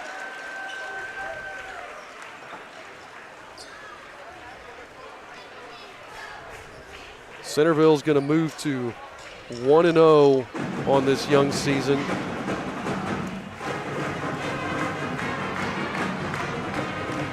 They'll be back in action in 3 days. On Saturday, they play Seton Catholic. the Royals will have over a week off here. They don't play until they're going to be at New Pal next Friday, and then at home against Westdale the following night on that Saturday. Centerville's got a big game next Thursday against Northeastern. That'll be that's going to be one of those games that's like early in the season that could put you in the driver's seat for the conference championship. That's a big deal early in the season. And there's a little bad blood there between those two schools as Northeastern beat Centerville for the football TEC championship. So last year Centerville won it in basketball. I think they won that game in overtime. So again, we want to thank everybody who's tuned in with us here tonight. Do you have final stats for us? I got unofficial final stats. I've got Luke Schilling leading the way with 9 points, both Rubel and Powers with 8, Loring and Luke Manship with 5, Eli Manship with 4, Caden Rubel with 7 rebounds, Caden Powers with 5, Luke Manship and Luke Schilling with 4, Eli and Landon Loring with 2 rebounds each. A couple guys with 2 assists, Powers and Loring and Schilling, and some other ones spread out, and then some steals spread out amongst the team. So definitely unofficial as we got there to the end. It was going fast and furious trying to keep up with some of those. So, and if you're a Centerville fan, I've got Keith Pliley Jr. with 6, Landon Kaiser with 16, Ethan Becerra with 5 points and 10 rebounds. So not a double-double, only 5 points. Bryson Brown with 9, Caden McCord with 17, Jace Hollendoner with 2, and Landon Schlotterbeck with 6. So again, it was a fun game to watch. Always a good game here at the start of the season. And I think it's one of those, like you said, Coach Bechtel learned a lot about his team. He learned about his rotations. He learned about, when things aren't going well, what's going to work for us? What are some things we can do? Who's going to bring the energy? Because I thought both Schilling and Powers were the 2 energy guys tonight. I mean, Powers, and I know it's very, let me see if I have our official stats from our statistician. It looks like I do. See if I can pull these up. I got Powers with 6 rebounds. Okay. Schilling with 5. I mean, those 2 were doing those little things right. And, Powers is not one just size-wise that should be getting 6 rebounds in a game. He's not one you expect that of. So, those were those guys that kind of really brought the energy and brought the juice in those situations. So, you want to pick our Paxton Farms Sweet Corn player of the game? I'm thinking Caden Powers throughout, and if you told me Schilling, I couldn't argue with either of those guys. They didn't kind of stuff the stat sheet, and once we got going there at the end again, it was those 2 who kind of gave us a jump start. Yeah, I've got officially Powers with 8 points, 3 assists, 2 blocks, 6 rebounds, and a steal. That's a pretty good night. 2 blocks for Caden Powers. Yes, that's so. Again, it's one of those things that not the outcome we wanted, but we learned a lot about our team here tonight, and I think it's gonna prepare us even more for New Pal next week. And I'm going to email New Pal tonight asking them about permission. So we might be at New Pal. I know they do pay-per-view, so if we're at New Pal, it'll be just like tonight. It'll be radio only because they do a pay-per-view to watch. So if we're at New Pal, it'll be just like tonight. Hopefully they'll let us go. Hopefully we're able to. I don't see why they wouldn't allow us that. So with that, again, we're going to sign off here tonight. We want to thank all of our sponsors, Paxton Farms, Dave's Express Care Car Wash and Grill, 9 Star. We didn't get to play a NASA commercial. We don't have an audio-only commercial for NASA, but NASA and then obviously the IHSA. So we want to thank everybody who watched. It was a good night, and we will see you guys next week.